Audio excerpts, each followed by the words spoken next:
ಹರೇ ಕೃಷ್ಣ ಮಾತಾಜಿ. ಇನ್ಯಾರದ ಏನಾದ್ರು ಉಂಟು?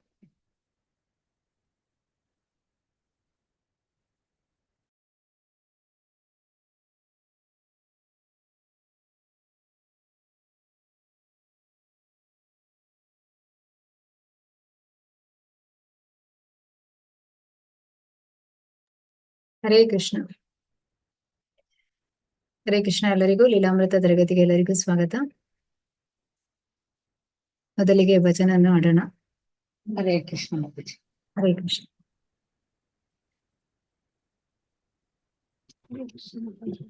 Hare Krishna Mataji. Hare Krishna. Okay. So ಇವತ್ತು ಗುರು ಮಹಾರಾಜರ ಅಪಿಯರೆನ್ಸ್ ಡೇ, ವ್ಯಾಸ ಪೂಜೆ ದಿನ. ಸೊ ನಾವು ಅವರಿಗೆ ಈ ಒಂದು ಕೃತಜ್ಞತೆಯನ್ನು ಸಲ್ಲಿಸಬೇಕು. ಇವತ್ತು ಈ ಒಂದು ಭಜನ್ ಮೂಲಕ ನಾವು ಕೃತಜ್ಞತೆಯನ್ನು ಸಲ್ಲಿಸೋಣ. ಹರೇ ಕೃಷ್ಣ. ಶ್ರೀ ಗುರು ಚರಣ ಪದ್ಮ ಕೇವಲ ಭಕ್ತಿ ಸದ್ಮಾ. ಶ್ರೀ ಗುರು ಚರಣ ಪದ್ಮ ಕೇವಲ ಭಕ್ತಿ ಸದ್ಮಾ. ಬಂಧು ಮೋಹಿ ಸಾವಧಾನ ಮಾತೆ. ಬಂಧು ಮೋಹಿ ಸಾವಧಾನ ಮಾತೆ. जहरा प्रसादे भाई ए भवा तोरिया जाय. जहरा प्रसादे भाई ए भवा तोरिया जाय. कृष्ण प्राप्ति होय जहा होय ते. कृष्ण प्राप्ति हो जहा होय ते. कृष्ण प्राप्ति हो जहा होय ते. गुरुमुख पद्मा वाक्या चितते कोरिया ऐक्या. गुरुमुख पद्मा वाक्या चितते कोरिया ऐक्या. आरना कोरी हो माने आशा. आरना कोरी हो माने आशा. आरना कोरी हो माने आशा. श्री गुरु चरणी रति ऐसे उत्तमा गति. श्री गुरु चरणी रति ऐसे उत्तमा गति. जे प्रसादे पूरे सर्वा आशा. जे प्रसादे पूरे सर्वा आशा. जे प्रसादे पूरे सर्वा आशा. चक्षुदान दिलो जे जन्मे जन्मे प्रभु से. दिव्य ज्ञान हृदय प्रकाशितो. प्रेम भक्ति जहा हुई देव विद्या विनाश जाते. वेद गाय चहर चरितो. श्री गुरु करुणा सिंधु अधम जनारा बंधु. लोकनाथ लोकेर जीवाना. हा हा प्रभु कोरो दोया. देह मोर पाद छाया. हा हा प्रभु कोरो दोया. देह मोरे पाद छाया. एपि चास्पृश्य त्रिभुवाना श्रील प्रभुपाद पतित पावना जय प्रभुपदा जय प्रभुपदा प्रभुपदा जय प्रभुपदा जय जय प्रभुपाद प्रभुपाद प्रभुपाद जय जय प्रभुपाद जय जय गुरुदेव गुरुदेव गुरुदेव जय जय गुरुदेव श्रील प्रभुपाद की जय गुरु महाराज की जय ಓಕೆ ನೀವು ಅರ್ಥವನ್ನು ಓದ್ತಾ ಇರಿ ಮತ್ತೆ ಹರೇ ಕೃಷ್ಣ ಕೀರ್ತನೆಯನ್ನು ಮಾಡ್ತಾ ಇರಿ ನಾನು ಬರ್ತೇನೆ ಒಂದು ನಿಮಿಷ ಎಸ್ ಹರೇ ಕೃಷ್ಣ ಹರೇ ಕೃಷ್ಣ. ಶ್ರೀ ಗುರುವಿನ ಚರಣಗಳು ಕಮಲಗಳು ಶುದ್ಧ ಭಕ್ತಿ ಸೇವೆಯ ನೆಲೆಗಳು. ಆ ಚರಣ ಕಮಲಗಳಿಗೆ ಅತಿ ಶ್ರದ್ಧೆ ಹಾಗೂ ಗಮನದಿಂದ ನಮಸ್ಕರಿಸುತ್ತೇವೆ. ನನ್ನ ಪ್ರಿಯ ಸೋದರನೇ, ನನ್ನ ಪ್ರಿಯ ಮನಸ್ಸೇ, ಸದ್ಗುರುವಿನ ಕೃಪೆಯ ಮೂಲಕವೇ ನಾವು ಈ ಲೌಕಿಕ ಅಸ್ತಿತ್ವವನ್ನು ದಾಟಿ ಕೃಷ್ಣನನ್ನು ಪಡೆಯಲು ಸಾಧ್ಯ. ಹರೇ ಕೃಷ್ಣ ಮಾತಾಜಿ.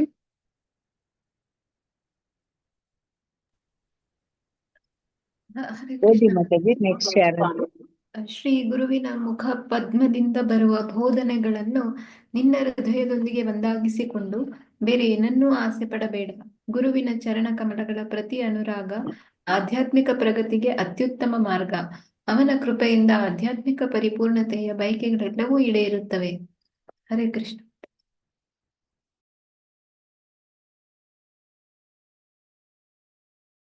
ಕೃಷ್ಣ ಮಾತಾಜಿ.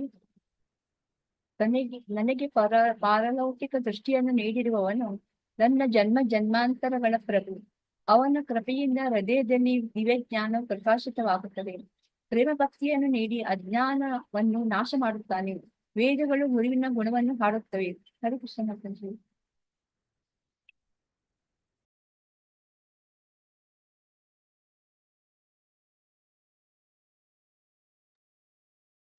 ಓದಿ ಮಾತಾಜಿ. ಇನ್ಯಾರಾದ್ರೂ ಒಬ್ರು? ಹೇ ಸದ್ಗುರುವೇ, ಕರುಣೆಯ ಸಾಗರನೆ, ಪತಿತರ ಬಂಧುವೆ, ನೀನು ಎಲ್ಲರ ಗುರು, ಸಕಲರ ಜೀವನವೇ ಆಗಿರುವೆ. ಹೇ ಪ್ರಭುವೆ, ನನ್ನ ಮೇಲೆ ದಯ ತೋರಿಸು. ನಿನ್ನ ಚರಣ ಕಮಲಗಳ ನೆರಳನ್ನು ನೀಡು. 3 ಲೋಕಗಳಲ್ಲೂ ನಿನ್ನ ಮಹಿಮೆಯು ಘೋಷಿತವಾಗಲಿ. ಹರೇ ಕೃಷ್ಣ ಮಾತಾಜಿ.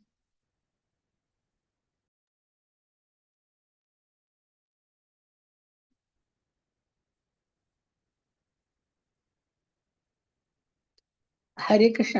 ಇದು ಹೇಳಿ ಮಾತಾಜಿ. ಯಾರಾದ್ರೂ ಹಂಗೆ ಹೇಳೋಣ.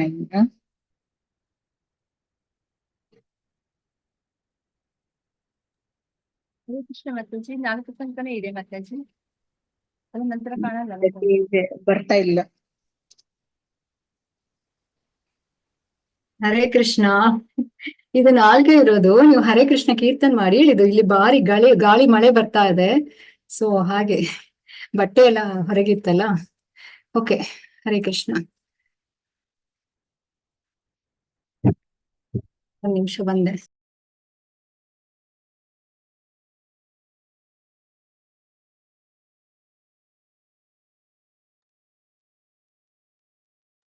ಹರೇ ಕೃಷ್ಣ ಕೃಷ್ಣ ಕೃಷ್ಣ ಹರೇ ಹರೇ, ಹರೇ ರಾಮ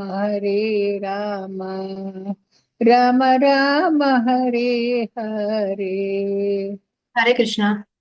ಎಸ್ ಮ್ಯಾಮ್. ಹರೇ ಕೃಷ್ಣ. ಓಂ ಅಜ್ಞಾನತಿಮಿರಾಂಧಸ್ಯ ಜ್ಞಾನಾಂಜನಶಲಾಕಯಾ ಚಕ್ಷುರುನ್ಮಿಲಿತಂ ಯೇನ ತಸ್ಮೈ ಶ್ರೀ ಗುರವೇ ನಮಃ. ಶ್ರೀ ಚೈತನ್ಯ ಮನೋಭೀಷ್ಟಂ ಸ್ಥಾಪಿತಂ ಯೇನ ಭೂತಲೆ ಸ್ವಯಂ ರೂಪ ಗದಾ ಮಹ್ಯಂ ದದಾತಿ ಸುಪದಾಂತಿಕಂ. ವಂದೇಹಂ ಶ್ರೀಗುರು ಶ್ರೀಯುತಪದಕಮಲಂ ಶ್ರೀಗುರುನ್ ವೈಷ್ಣವಾಂಶ್ಚ ಶ್ರೀರೂಪಂ ಸಾಗ್ರಜಾತಂ ಸಗಣ ರಘುನಾಥಾನ್ವಿತಂ तं ಸಾಜೀವಂ ಸಾದ್ವೈತಂ ಸಾವಧೂತಂ ಪರಿಜನ ಸಹಿತಂ ಕೃಷ್ಣ ಚೈತನ್ಯ ದೇವಂ ಶ್ರೀ ರಾಧಾ ಕೃಷ್ಣ ಪಾದಾನ್ ಸಗಣ ಲಲಿತಾ ಶ್ರೀ ವಿಶಾಖಾನ್ವಿತಾಂಶ್ಚ. ಹೇ ಕೃಷ್ಣ ಕರುಣಾ ಸಿಂಧು ದೀನಬಂಧು ಜಗತ್ಪತೆ ಗೋಪೇಶ ಗೋಪಿಕಾ ಕಾಂತ ರಾಧಾ ಕಾಂತ ನಮಸ್ತುತೆ. तप्त कांचन गौरांगी राधे वृंदावनेश्वरी वृषभानुसुते देवी प्रणमामि हरिप्रिये वाञ्छाकल्पतरुभ्यश्च कृपा सिन्धुभ्य एव च पतितनां पावनेभ्यो वैष्णवेभ्यो नमो नमः। नमो ॐ विष्णुपादाय कृष्णप्रेष्ठाय भूतले श्रीमते भक्तिवेदान्त स्वामिनिति नामिने। नमस्ते सारस्वते देवे गौरवाणी प्रचारिणे निर्विशेष शून्यवादी पाश्चात्यदेशतारिणे।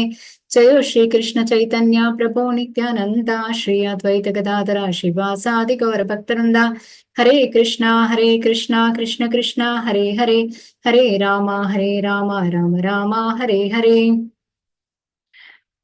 नमो ॐ विष्णुपादाय कृष्णप्रेष्ठाय भूतले श्रीमते जयपताका स्वामिनिति नामिने। नामाचार्य पदाय निताय कृपप्रदायिने गौरगता धामदया नगरगामतारिणे। राधा गोविंद की जय, श्री गोविंदाय की जय, श्री प्रभुपाद की जय, गुरु महाराज की जय। ಗುರು ಮಹಾರಾಜ್, ನಿಮ್ಮ ವ್ಯಾಸ ಪೂಜೆಯ ಈ ಒಂದು ದಿನದಂದು ಹರಿನಾಮ ದೀಕ್ಷೆಯನ್ನು ನೀಡಿದ್ದೀರಿ, ಪಾಪಗಳಿಂದ ಮುಕ್ತರಾಗಿ ಮಾಡಿದ್ದೀರಿ. ಸೊ ನಿಮ್ಮ ದಯವಿಟ್ಟು ನನ್ನ ಈ ನಮನಗಳನ್ನು ಸ್ವೀಕರಿಸಿ ಸದಾ ಭಕ್ತಿ ಸೇವೆಯಲ್ಲಿ ನಿರತರಾಗುವಂತೆ ಆಶೀರ್ವದಿಸಿ. ನಿಮ್ಮ ಕೃಪೆ ಸದಾ ನನ್ನ ಮೇಲೆ ಇರಲಿ. ಧನ್ಯವಾದ ಗುರು ಮಹಾರಾಜ್. ಹರೇ ಕೃಷ್ಣ. ಓಕೆ, ಹರೇ ಕೃಷ್ಣ. ನೀವು ಕೂಡ ಗುರು ಮಹಾರಾಜರಿಗೆ ಒಂದು ಕೃತಜ್ಞತೆಯನ್ನು ಸಲ್ಲಿಸಬಹುದು. ಎಸ್, ಹರೇ ಕೃಷ್ಣ. ನಾವು ನಿನ್ನೆ ದಿನ ಇಲ್ಲಿಂದ ಓದ್ಲಿಕ್ಕೆ ಅಲ್ಲ ಇವತ್ತು. ಹೌದು, ಶ್ರೀಲ ಪ್ರಭುಪಾದಕ್ಕೆ ಜೈ. ಹರೇ ಕೃಷ್ಣ. ಓದ್ಲಿಕ್ಕೆ ಶುರು ಮಾಡ್ತೀರಾ? ಹರೇ ಕೃಷ್ಣ ಮಾತಾಜಿ. ಕೃಷ್ಣ ಪ್ರಜ್ಞೆಯ ಚಳುವಳಿ ಅಧಿಕೃತವಾದದ್ದು ಎಂಬುದರಲ್ಲಿ ಬಂದಿರುವ ತಮ್ಮ ಪುಸ್ತಕಗಳ ಬಗೆಗಿನ ವಿಮರ್ಶೆಗಳನ್ನು ಶ್ರೀಲ ಪ್ರಭುಪಾದರು ಕೇಳಬಯಸಿದರು. ಅವರ ಕಾರ್ಯದರ್ಶಿ ಒಂದಾದ ಮೇಲೊಂದರಂತೆ ವಿಮರ್ಶೆಗಳನ್ನು ಓದುತ್ತಲೇ ಹೋದರು. ಪ್ರಾಧ್ಯಾಪಕರುಗಳು ಶ್ರೀಲ ಪ್ರಭುಪಾದರ ಕೃತಿಗಳನ್ನು ಹೊಗಳಿ ಅಂತಹ ಅಮೂಲ್ಯ ಗ್ರಂಥಗಳನ್ನು ಬರೆಯುತ್ತಲೇ ಹೋಗಬೇಕೆಂದು ಪ್ರಾರ್ಥಿಸಿದ್ದರು. ವಿಮರ್ಶೆಗಳನ್ನೆಲ್ಲ ಕೇಳಿದ ನಂತರ ಪ್ರಭುಪಾದರು ಮಲಗಿಕೊಂಡರು. ಲೇಖನಿ ಖಡ್ಗಕ್ಕಿಂತ ಹರಿತ ಎಂದು ರಾಮೇಶ್ವರ ಸ್ವಾಮಿ ಘೋಷಿಸಿದರು. ಹೌದು, ಪ್ರಭುಪಾದರೆಂದರು, ಅದೊಂದು ಕ್ರಾಂತಿ. ಬರೆಯುತ್ತಾ ಹೋದಂತೆ ನನಗೂ ಹಾಗೆ ಅನಿಸಿತು. ಕಮ್ಯುನಿಸ್ಟರು ತಮ್ಮ ಪೊಳ್ಳು ಸಾಹಿತ್ಯ ಮತ್ತು ಸುಳ್ಳು ಭರವಸೆಗಳಿಂದ ಜಗತ್ತಿನ ಉದ್ದಕ್ಕೂ ಜನರ ಜೀವನ ಶೈಲಿಯನ್ನು ಬದಲಾಯಿಸಿ ಬಿಟ್ಟಿದ್ದಾರೆ. ಮತ್ತೆ ಸ್ಕ್ರೋಲ್ ಮಾಡಬೇಕು. ಬದಲಾಯಿಸಿ ಬಿಟ್ಟಿದ್ದಾರೆ. ಆಧ್ಯಾತ್ಮಿಕ ಜ್ಞಾನದ ಆಧಾರದ ಮೇಲೆ ಒಂದು ಕ್ರಾಂತಿಯನ್ನೇಕೆ ಆರಂಭಿಸಬಾರದು? ಜನವರಿ 18, 1977. ಕುಂಭಮೇಳದ ಮೈ ಕೊರೆಯುವ ಚಳಿಯ ಅನಂತರ ಶ್ರೀಲ ಪ್ರಭುಪಾದರು ಕಲ್ಕತ್ತೆಯಲ್ಲಿ ಕೆಲವು ದಿನ ಚೇತರಿಸಿಕೊಂಡಿದ್ದರು. ಅವರ ತಲೆಯ ತಂಡಿ ಮಾಯವಾಗಿತ್ತು. ಆದರೆ ಕೈ ಮತ್ತು ಕಾಲುಗಳ ಊತ ಮತ್ತು ಇತರ ನೋವುಗಳು ಸುಧಾರಿಸಿರಲಿಲ್ಲ. ಬಾಹ್ಯದಲ್ಲಿ ಅವರು ಮಧುಮೇಹ ಮತ್ತು ಜೀರ್ಣಶಕ್ತಿಯ ಕೊರತೆಯಿಂದ ನರಳುತ್ತಿದ್ದರು. 80 ವರ್ಷದ ದೇಹಕ್ಕೆ ಸಾಮಾನ್ಯವಾಗಿ ಒದಗುವ ನಿಶಕ್ತಿಯು ಬೇರೆ ಇತ್ತು. ಅವರ ಸ್ಥಿತಿಯು ನಿರಂತರ ಪ್ರಯಾಣ, ಕಠಿಣ ಶ್ರಮ, ಆಗಾಗಿನ ಪ್ರವಚನ ಮತ್ತೆ ತಲೆ ತಿನ್ನುವ ಆಡಳಿತ ನಿರ್ವಹಣೆ ಇವುಗಳಿಗೆ ತಕ್ಕದ್ದಾಗಿರಲಿಲ್ಲ. ಆದರೆ ಶ್ರೀಲ ಪ್ರಭುಪಾದರು ಮೇಲ್ನೋಟಕ್ಕೆ ಕಾಣುವ ದೇಹ ಸ್ಥಿತಿಗಿಂತ ಅತೀತರಾಗಿದ್ದರು. ಆಗಾಗ ಕಾಯಿಲೆ ಗುಣಪಡಿಸುವ ಬಗೆಗೆ ಸಲಹೆ ಕೇಳುತ್ತಿದ್ದರಾದರೂ ತಮ್ಮ ಅನಾರೋಗ್ಯದ ಬಗೆಗೆ ಅವರದು ಅತೀವ ನಿರ್ಲಕ್ಷ್ಯದ ಭಾವ. ವೈದ್ಯರ ಸಲಹೆ ಕೇಳಿದ ಮೇಲೂ ಅಥವಾ ಆರೋಗ್ಯಕ್ಕೆ ಯಾವುದು ಒಳ್ಳೆಯದು ಎಂದು ತಾವೇ ತೀರ್ಮಾನಿಸಿದ ಮೇಲೂ ಕೃಷ್ಣ ಪ್ರಜ್ಞೆಯನ್ನು ಹರಡುವುದಕ್ಕೆ ಯಾವುದು ಅತ್ಯುತ್ತಮ ವಿಧಾನ ಎಂದು ಯೋಚಿಸುವ ಭರದಲ್ಲಿ ಅದನ್ನೆಲ್ಲ ನಿರ್ಲಕ್ಷಿಸುತ್ತಿದ್ದರು. ಹಿಂದೆ ವೃಂದಾವನದಲ್ಲಿ ಬಾವಿಯ ಹೊಸ ನೀರನ್ನು ಕುಡಿದಾಗ ಅವರಿಗೆ ಉತ್ತಮವೆನಿಸಿತ್ತು. ಅದೇ ರೀತಿ ಭುವನೇಶ್ವರದ ಬಳಿಯ ಒಂದು ಸರೋವರದ ನೀರನ್ನು ಕುಡಿದರೆ ಪರಿಹಾರ ದೊರೆಯಬಹುದೆಂದು ಯೋಚಿಸಿದರು. ಅಲ್ಲದೆ ಈಚೆಗೆ ಇಸ್ಕಾನ್ನವರು ನಗರದ ಹೊರಭಾಗದ ಒಂದು ದಾನವಾಗುತ್ತಿದ್ದ ಭೂಮಿಯನ್ನು ವಶಕ್ಕೆ ತೆಗೆದುಕೊಂಡಿದ್ದರು. ಶ್ರೀಲ ಪ್ರಭುಪಾದರ ಒರಿಸ್ಸಾ ಶಿಷ್ಯ ಗೌರ ಗೋವಿಂದ ಸ್ವಾಮಿಗಳು ಅಲ್ಲಿಗೆ ಹೋಗಿ 2 ಸರಳ ಗೃಹಗಳನ್ನು ಕಟ್ಟಿಸಿ ಒಂದು ದೇವಾಲಯ ಕಟ್ಟಲು ಯೋಜನೆ ಮಾಡಿದ್ದರು. ಹರೇ ಕೃಷ್ಣ. ಧನ್ಯವಾದಗಳು ಮಾತಾಜಿ. ಹರೇ ಕೃಷ್ಣ. ಹರೇ ಕೃಷ್ಣ. ಎಸ್, ನೆಕ್ಸ್ಟ್ ಯಾರು ಓದ್ತೀರಿ? ಕೃಷ್ಣ ಮಾತಾಜಿ. ಕಲ್ಕತ್ತೆಯಿಂದ ಭುವನೇಶ್ವರಕ್ಕೆ 12 ಗಂಟೆ ಅವಧಿಯ ಪ್ರಯಾಣ. ಈಗ ರಾಮೇಶ್ವರರಿಗೆ ಪ್ರಶ್ನೆಗಳನ್ನು ಕೇಳಲು ಇನ್ನೊಂದು ಅವಕಾಶ. ಪ್ರಭುಪಾದರ ಕಾರ್ಯದರ್ಶಿಯಾಗಿ ಅವರ 30 ದಿನಗಳ ಅವಧಿ ಮುಗಿಯುತ್ತಾ ಬಂದಿತು. ಅನಂತರ ಅವರು ಲಾಸ್ ಏಂಜಲಸ್ಗೆ ಮತ್ತು ಅಮೆರಿಕನ್ ಬಿಬಿಟಿ ಕಾರ್ಯಗಳಿಗೆ ಹೊರಡಬೇಕಾಗಿತ್ತು. ವಿಶ್ವ ಸಮರ ನಡೆಯುವುದುಂಟೆ? ಇದ್ದರೆ ಪುಸ್ತಕ ವಿತರಣೆಯನ್ನು ಮಾಡುವ ಬಗೆ ಯಾವುದು? ಮುಂದೆ ವಿಶ್ವದಲ್ಲಿ ಕೃಷ್ಣ ಪ್ರಜ್ಞೆಯ ಒಂದು ನವ ವಿಶ್ವ ವ್ಯವಸ್ಥೆಯನ್ನು ಪರಿಚಯಿಸುವ ಬಗೆ ಯಾವುದು? ಇವುಗಳ ಬಗೆಗೆ ಪ್ರಭುಪಾದರಿಂದ ತಿಳಿದುಕೊಳ್ಳಲು ಅವರು ಭಾರತಕ್ಕೆ ಬಂದಿದ್ದರು. ಪ್ರಭುಪಾದರು ಅನೇಕ ಪ್ರಶ್ನೆಗಳಿಗೆ ಉತ್ತರ ಕೊಟ್ಟಿದ್ದರು, ಆದರೆ ಇನ್ನೂ ಸಾಕಷ್ಟು ಪ್ರಶ್ನೆಗಳು ಉಳಿದಿದ್ದವು. ಪುರಿ ಎಕ್ಸ್‌ಪ್ರೆಸ್ ಸುಮಾರು ರಾತ್ರಿ 10 ಗಂಟೆಗೆ ಕಲ್ಕತ್ತೆಯನ್ನು ಬಿಟ್ಟಿತು. ವಿಶ್ರಾಂತಿಗಾಗಿ ಶ್ರೀಲ ಪ್ರಭುಪಾದರು ಕೆಳಗಿನ ಆಸನದಲ್ಲಿ ಮಲಗಿದರು. ಹರಿಶೌರಿ ಮತ್ತು ರಾಮೇಶ್ವರರು ಎದುರಿನ 2 ಆಸನಗಳನ್ನು ಹಿಡಿದರು. ಮಧ್ಯರಾತ್ರಿಯ ವೇಳೆಗೆ ಪ್ರಭುಪಾದರು ದೀಪ ಹೊತ್ತಿಸಿ ಎದ್ದು ಕುಳಿತು ಮೆಲ್ಲಗೆ ಜಪ ಮಾಡಲಾರಂಭಿಸಿದರು. ಕೆಲವೇ ನಿಮಿಷಗಳಲ್ಲಿ ರಾಮೇಶ್ವರರು ಎದ್ದರು. ಗುರು ಮಹಾರಾಜರು ಕುಳಿತಿರುವುದನ್ನು ನೋಡಿ ನಮಸ್ಕರಿಸಿ ಮಾತಿನ ನಿರೀಕ್ಷೆಯಿಂದ ತಾವು ಕುಳಿತರು. ಶ್ರೀಲ ಪ್ರಭುಪಾದರು ಕೂಡಲೇ ರಷ್ಯಾ ಅಮೆರಿಕ ನಡುವಣ ಸಮರದ ಅನಿವಾರ್ಯತೆಯ ಬಗೆಗೆ ಮಾತನಾಡಲಾರಂಭಿಸಿದರು. ಅಮೆರಿಕವು ಕೃಷ್ಣ ಪ್ರಜ್ಞೆಯನ್ನು ಒಂದು ವೇಳೆ ಸ್ವೀಕರಿಸಿತೆನ್ನಿ, ಆಗಲೂ ಯುದ್ಧ ಅನಿವಾರ್ಯವಾಗುತ್ತದೆ, ಏಕೆಂದರೆ ರಷ್ಯಾದ ನಾಸ್ತಿಕತೆಯನ್ನು ತಪ್ಪಿಸಬೇಕಲ್ಲ. ಯುದ್ಧವು ನಮ್ಮ ಜೀವಿತದ ಕಾಲದಲ್ಲೇ ನಡೆದಿದೆ ಎಂಬ ಪ್ರಶ್ನೆಗೆ ಪ್ರಭುಪಾದರು ಉತ್ತರಿಸುವುದು ಕಷ್ಟ ಎಂದರು.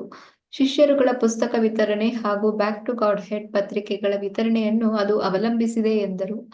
ರಷ್ಯಾದಲ್ಲಿ ಸರ್ಕಾರವು ಎಲ್ಲ ಬಗೆಯ ಸಾಹಿತ್ಯವನ್ನು ನಿರ್ಬಂಧಿಸಲು ಕಟ್ಟುನಿಟ್ಟಾಗಿ ಪ್ರಯತ್ನಿಸಿದ್ದರೂ ಕೃಷ್ಣ ಪ್ರಜ್ಞೆಯ ಗ್ರಂಥಗಳು ರಷ್ಯಾದೊಳಗೆ ನುಗ್ಗುತ್ತಲೇ ಇದ್ದವು ಮತ್ತು ತುಂಬಾ ಜನಪ್ರಿಯವಾಗಿದ್ದವು.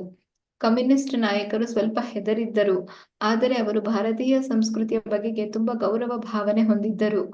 ಪುಸ್ತಕಗಳ ವಿತರಣೆಯನ್ನು ವಿಸ್ತರಿಸುವುದರಿಂದ ಅಮೆರಿಕ ಮತ್ತು ಇಡೀ ಜಗತ್ತು ಕೃಷ್ಣ ಪ್ರಜ್ಞೆಯದಾಗಿ ಬಿಡುತ್ತದೆ ಎಂದರು. ಅಂದರೆ ನೀವು ಪ್ರಸಾರವನ್ನು ಹೆಚ್ಚು ಮಾಡುತ್ತಾ ಹೋಗಬೇಕು.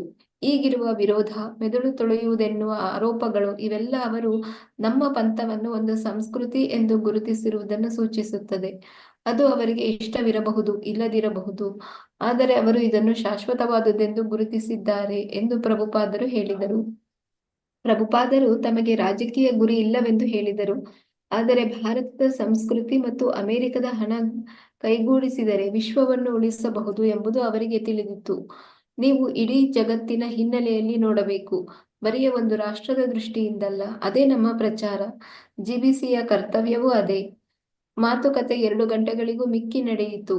ಆತ್ಮೀಯ ಸೂಚನೆಗಳಿಂದ ರಾಮೇಶ್ವರರಿಗೆ ಸಂಪೂರ್ಣ ತೃಪ್ತಿಯಾಗಿತ್ತು. ಪುಸ್ತಕ ವಿತರಣೆ ಮತ್ತು ಯುದ್ಧಗಳ ಬಗೆಗೆ ಈ ಹಿಂದೆ ಇದೇ ಪ್ರಶ್ನೆಗಳನ್ನು ಕೇಳಿದ್ದರಾದರೂ ಪ್ರಭುಪಾದರು ಉತ್ತರ ಕೊಟ್ಟಿರಲಿಲ್ಲ. ಆದರೆ ಈಗ ತಂದೆಯು ತನ್ನ ನಂಬಿಕೆಗೆ ಅರ್ಹನಾದ ಮಗನಿಗೆ ಹೇಳುವಂತೆ ತಮ್ಮ ಅಂತರಂಗದ ಕೆಲವು ಭಾವನೆಗಳನ್ನು ವಿವರಿಸಿದರು. ಹರೇ ಕೃಷ್ಣ ಮಾತಾಜಿ. ಧನ್ಯವಾದಗಳು. ಮುಂದೆ ಯಾರು ಓದಿದ್ರಿ? ಹರೇ ಕೃಷ್ಣ ಮಾತಾಜಿ. ಹರೇ ಕೃಷ್ಣ. ಪ್ರಭುಪಾದರಿಂದ ಪ್ರಭುಪಾದರಿಗೆ ಜಯವಾಗಲಿ. ಭುವನೇಶ್ವರದ ಇಸ್ಕಾನ್ ನಿವೇಶನದ ಸ್ಥಿತಿ ಓಬಿರಾಯನ ಕಾಲದ್ದಾಗಿತ್ತು. ಹುಲ್ಲು ಚಾವಣಿಯ 2 ಸಣ್ಣ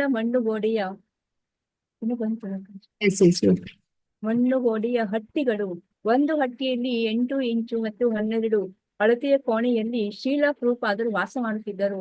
ಅವರ ಸೇವಕ ಮತ್ತು ಕಾರ್ಯದರ್ಶಿ ಗೋಡೆಯ ಆ ಕಡೆ ವಾಸ ಮಾಡುತ್ತಿದ್ದರು. ಕೆಲವೇ ದಿನಗಳ ಹಿಂದೆ ವಿದ್ಯುತ್ ಸಂಪರ್ಕ ಕಲ್ಪಿಸಲಾಗಿತ್ತು. ಆದ್ದರಿಂದ ಪ್ರಭುಪಾದರ ಡೆಸ್ಕಿನ ಮೇಲೆ ಒಂದು ವಿದ್ಯುತ್ ದೀಪವನ್ನು ಡಿಟೆಕ್ಟಿಂಗ್ ಯಂತ್ರವನ್ನು ಹರಿಶೌರಿ ಇರಿಸಿದ್ದರು. 2ನೆಯ ಸಣ್ಣ ಹಟ್ಟಿ ಪ್ರಭುಪಾದರ ಕೋಣೆಯಿಂದ ಸುಮಾರು 25 ಅಡಿ ದೂರದಲ್ಲಿದ್ದ ಒಂದು ತಾತ್ಕಾಲಿಕ ದೇವಾಲಯವಾಗಿತ್ತು.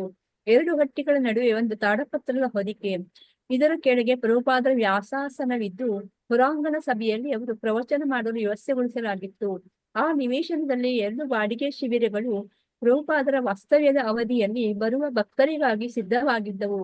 ಅವರ ಹಟ್ಟಿಯ ಹಿಂಭಾಗದಲ್ಲಿ ಸುಮಾರು 25 ಅಡಿ ದೂರದಲ್ಲಿ ಶೌಚಾಲಯ ಮತ್ತು ಬಚ್ಚಲು ಮನೆಗಳಿದ್ದವು. ಈ ಪುರಾತನ ಸೌಲಭ್ಯಗಳ ಬಗ್ಗೆ ಶ್ರೀಲ ಪ್ರಭುಪಾದರು ಆಕ್ಷೇಪವಿರಲಿಲ್ಲ. ವಾಸ್ತವವಾಗಿ ಅವರಿಗೆ ಅದು ಇಷ್ಟವೇ ಆಯಿತು. ಅವರಿಗೆ ಆರೋಗ್ಯ ಸರಿ ಇರಲಿಲ್ಲ. ಸೌಲಭ್ಯ ಬೇಕಾದಲ್ಲಿ ಅವರು ಪಶ್ಚಿಮ ರಾಷ್ಟ್ರಗಳಲ್ಲಿದ್ದ ಹಿತಕಾರಿಯಾದ ಕಟ್ಟಡಗಳಲ್ಲಿ ಯಾವುದನ್ನು ಬೇಕಾದರೂ ಆರಿಸಿಕೊಳ್ಳಬಹುದಾಗಿತ್ತು. ಲಂಡನ್ನಲ್ಲಿ ಒಂದು ಭವನ, ಪ್ಯಾರಿಸ್ನ ಒಂದು ದುರ್ಗ, ನ್ಯೂಯಾರ್ಕಿನ ಒಂದು ಪೆಂಟ್ ಹೌಸ್ ಅಪಾರ್ಟ್ಮೆಂಟ್, ಆದರೆ ಒರಿಸ್ಸಾದ ಧೂಳುಮಯವಾದ ಪ್ರದೇಶದ ಒಂದು ಏಕಾಂತದ ನೆಲದ ತುಂಡಿನಲ್ಲಿ ಓಬಿರಾಯನ ಕಾಲದ ಮಣ್ಣಿನ ಹಟ್ಟಿಯಲ್ಲಿ ಅವರು ನೆಮ್ಮದಿಯಿಂದ ನಿರಾತಂಕವಾಗಿ ವಾಸ ಮಾಡುತ್ತಿದ್ದರು. ಹೊರಗಿನ ವ್ಯಾಸಾಸನದಲ್ಲಿ ಕುಳಿತು ಒಂದು ಸಣ್ಣ ಭಕ್ತರ ಗುಂಪಿಗೂ ಅಲ್ಲಿಯ ಹಳ್ಳಿಗರಿಗೂ ಪ್ರವಚನ ಮಾಡಿದರು. ಶ್ರೀ ಚೈತನ್ಯ ಮಹಾಪ್ರಭುಗಳಿಗೆ ತುಂಬಾ ಇಷ್ಟವಾದ 2 ಪ್ರದೇಶಗಳೆಂದರೆ ಬಂಗಾಳ ಮತ್ತು ಒರಿಸ್ಸಾ ಎಂದು ಹೇಳಿದರು. ಶ್ರೀ ಚೈತನ್ಯ ಮಹಾಪ್ರಭು ಒರಿಸ್ಸಾದ ಜಗನ್ನಾಥಪುರಿಯಲ್ಲಿ ಕೊನೆಯ 18 ವರ್ಷಗಳನ್ನು ಕಳೆದರು.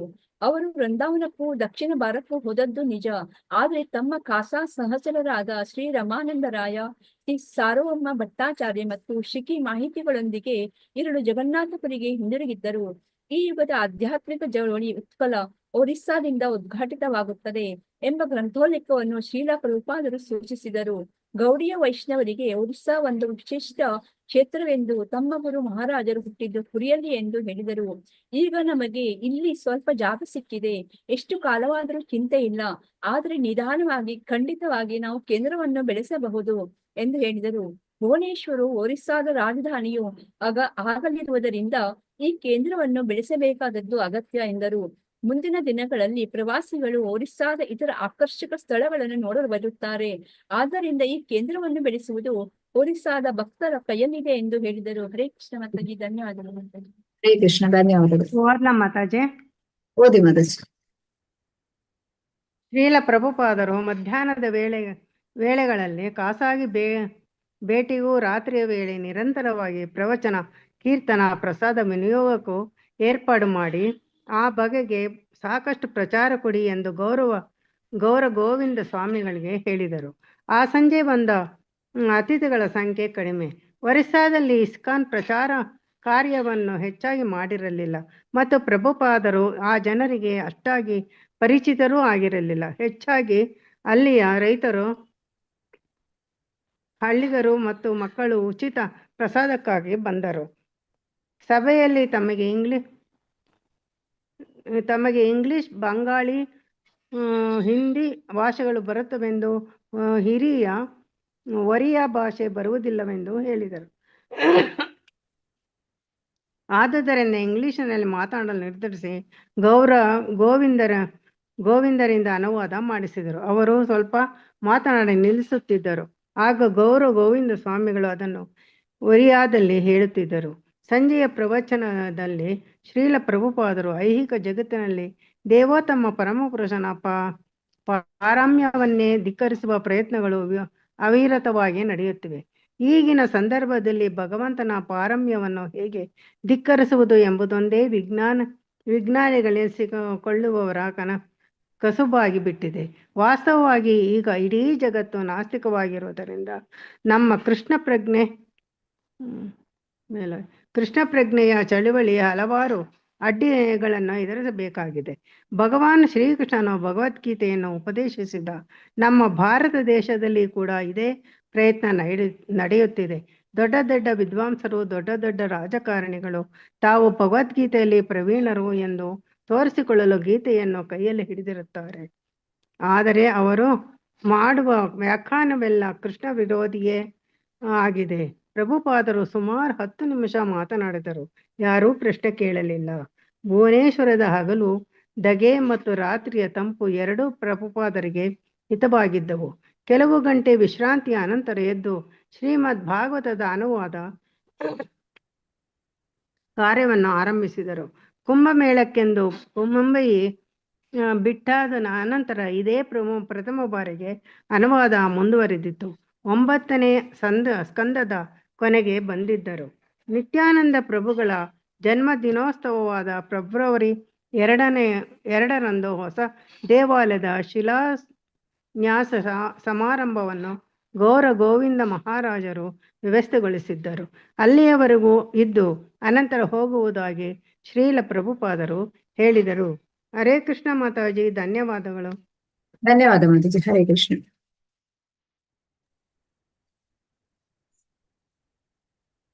ಸೊ ನಾವು 5 ಗಂಟೆಗೆ ನಿಲ್ಲಿಸ್ಬೇಕಲ್ಲ. ಇನ್ನೆಷ್ಟು ಜನಕ್ಕೆ ಓದ್ಲಿಕ್ಕಿದೆ? ನಾವು ಓದ್ಲಾ ಮಾತಾಜಿ? ನೀವು ಒಬ್ರೇನಾ? ಮಾತಾಜಿ ನಾನು ನಿನ್ನೆ ಓದಿರೋದು ಓದ್ಬಾರ್ದಾ ಮಾತಾಜಿ? ಓಕೆ, ನಿನ್ನೆ ಇಬ್ರು ಓದಿದ್ದೀರಾ? ನಾನು ಓದಿದ್ದೀನಿ ಮಾತಾಜಿ. ಸರಿ, ಹಾಗಾದ್ರೆ ನಾಳೆ ಓದುವಾಗಲ್ಲ. ಓಕೆ ಮಾತಾಜಿ. ಹರೇ ಕೃಷ್ಣ ಮಾತಾಜಿ. ಹರೇ ಕೃಷ್ಣ. ನೋಡುವ ಮತ್ತೆ ಟೈಮ್ ಇದ್ರೆ ಓದ್ಲಿಕ್ಕೆ ಪ್ರಾರಂಭ ಮಾಡೋಣ. ಶ್ರೀಲ ಪ್ರಭುಪಾದಕ್ಕೆ ಜಯ.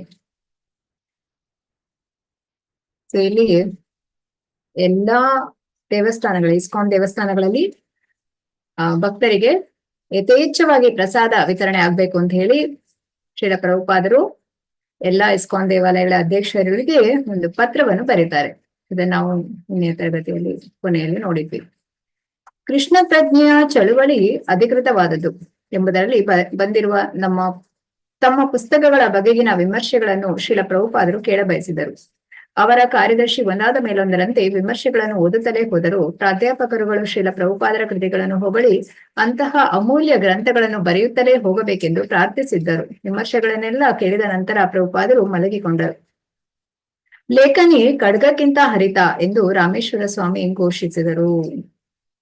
ಯಾಕೆ ಅಂತ ಹೇಳಿದ್ರೆ ಈ ಒಂದು ಬೋನಾಫೈಡ್ ಆಚಾರ್ಯರು ಅಂದ್ರೆ ಈಗ ಶ್ರೀಲ ಪ್ರಭುಪಾದರು ಅಧಿಕೃತ ಆಚಾರ್ಯರು ಅಂತ ಹೇಳಿ, ಯಾಕೆಂದ್ರೆ ಅವ್ರು ಗುರು ಪರಂಪರೆಯಿಂದ ಹೊಂದಿದ್ದಾರೆ. ಅವರು ಮತ್ತೆ ಈ ಒಂದು ಗ್ರಂಥಗಳಲ್ಲಿ ಈಗ ಉದಾಹರಣೆಗೆ ಭಗವದ್ಗೀತೆ ಯಥಾರೂಪ ಅಂತ ಕೊಟ್ಟಿದ್ದಾರೆ. ಹೇಗೆ ಕೃಷ್ಣ ಹೇಳಿದ್ದಾನೆ ಅದೇ ರೀತಿ, ಯಾವುದೇ ಬದಲಾವಣೆ ಇಲ್ಲ ಅಂತ. ಹಾಗಾಗಿ ಅದನ್ನ ಇಲ್ಲಿ ರಾಮೇಶ್ವರ ಸ್ವಾಮಿ ಹೇಳ್ತಾರೆ, ಈ ಲೇಖನಿ ಖಡ್ಗಕ್ಕಿಂತ ಹರಿತ ಅಂತ. ಯಾಕೆಂತ ಹೇಳಿದ್ರೆ ಅದು ಬೇಗ ಓದುವವರಿಗೆ ಬೇಗ ಅದು ಮನಸ್ಸಿಗೆ ಏನಾಗ್ತದೆ, ಟಚ್ ಆಗುತ್ತೆ, ಬೇಗ ಅವರು ಅದ ಮನಸ್ಸಿಗೆ ತಗೊಳ್ತಾರೆ ಅಂತ ಹೇಳಿ ಅಲ್ವಾ. ನಾವು ಇವಾಗ ಪ್ರಭುಪಾದರ ಭಾವಾರ್ಥಗಳನ್ನೆಲ್ಲ ಓದುವಾಗ, ಈಗ ನೀವೆಲ್ಲರೂ ಈಗ ಬೆಳಿಗ್ಗೆ ಪ್ರಭುಜಿಯವರ ಭಾಗವತಂ ಕ್ಲಾಸ್ ಎಲ್ಲ ಕೇಳ್ತೀರ ಅಲ್ವಾ. ಪ್ರಭುಪಾದರ ಭಾವಾರ್ಥವನ್ನು ಓದಿದಾಗ ಕೇಳಿದಾಗ ಏನಾಗ್ತದೆ, ಹೌದು ನಮ್ಮ ಜೀವನದಲ್ಲಿ ಕೂಡ ನಾವು ಬದಲಾವಣೆಯನ್ನು ತರಬೇಕು, ನಮ್ಮ ಜೀವನದಲ್ಲಿ ಇದನ್ನು ಅಳವಡಿಸ್ಕೊಳ್ಬೇಕು, ಈ ರೀತಿ ಎಲ್ಲ ಆಗ್ತದೆ ಅಲ್ಲ. ಅದನ್ನ ಇಲ್ಲಿ ಹೇಳುವಂಥದ್ದು.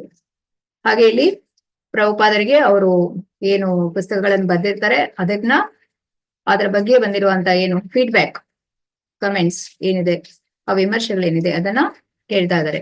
ಎಲ್ಲವೂ ಕೂಡ ಒಳ್ಳೆಯ ಒಂದು ಅಭಿಪ್ರಾಯಗಳನ್ನು ಕೊಟ್ಟಿದ್ದಾರೆ, ಅಂದ್ರೆ ಎಲ್ಲ ಹೊಗಳ್ತಾ ಇದ್ದಾರೆ.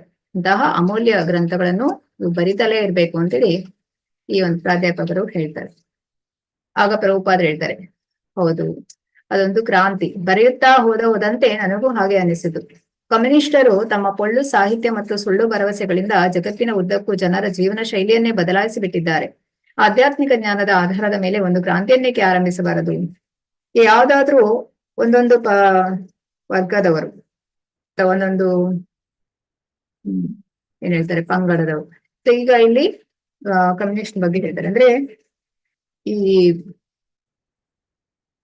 ಒಂದು ಕ್ರಾಂತಿಯನ್ನೇ ಉಂಟು ಮಾಡ್ತಾರೆ ಅಂತ ಹೇಳಿ. ಯಾವ್ದಾದ್ರು ಸಹ ಒಂದು ಪ್ರಾರಂಭ ಮಾಡಿ ಅದು ಎಲ್ಲರನ್ನು ತಲುಪುವಂತೆ ಮಾಡ್ತಾರೆ, ಎಲ್ಲಾ ಜನರನ್ನು.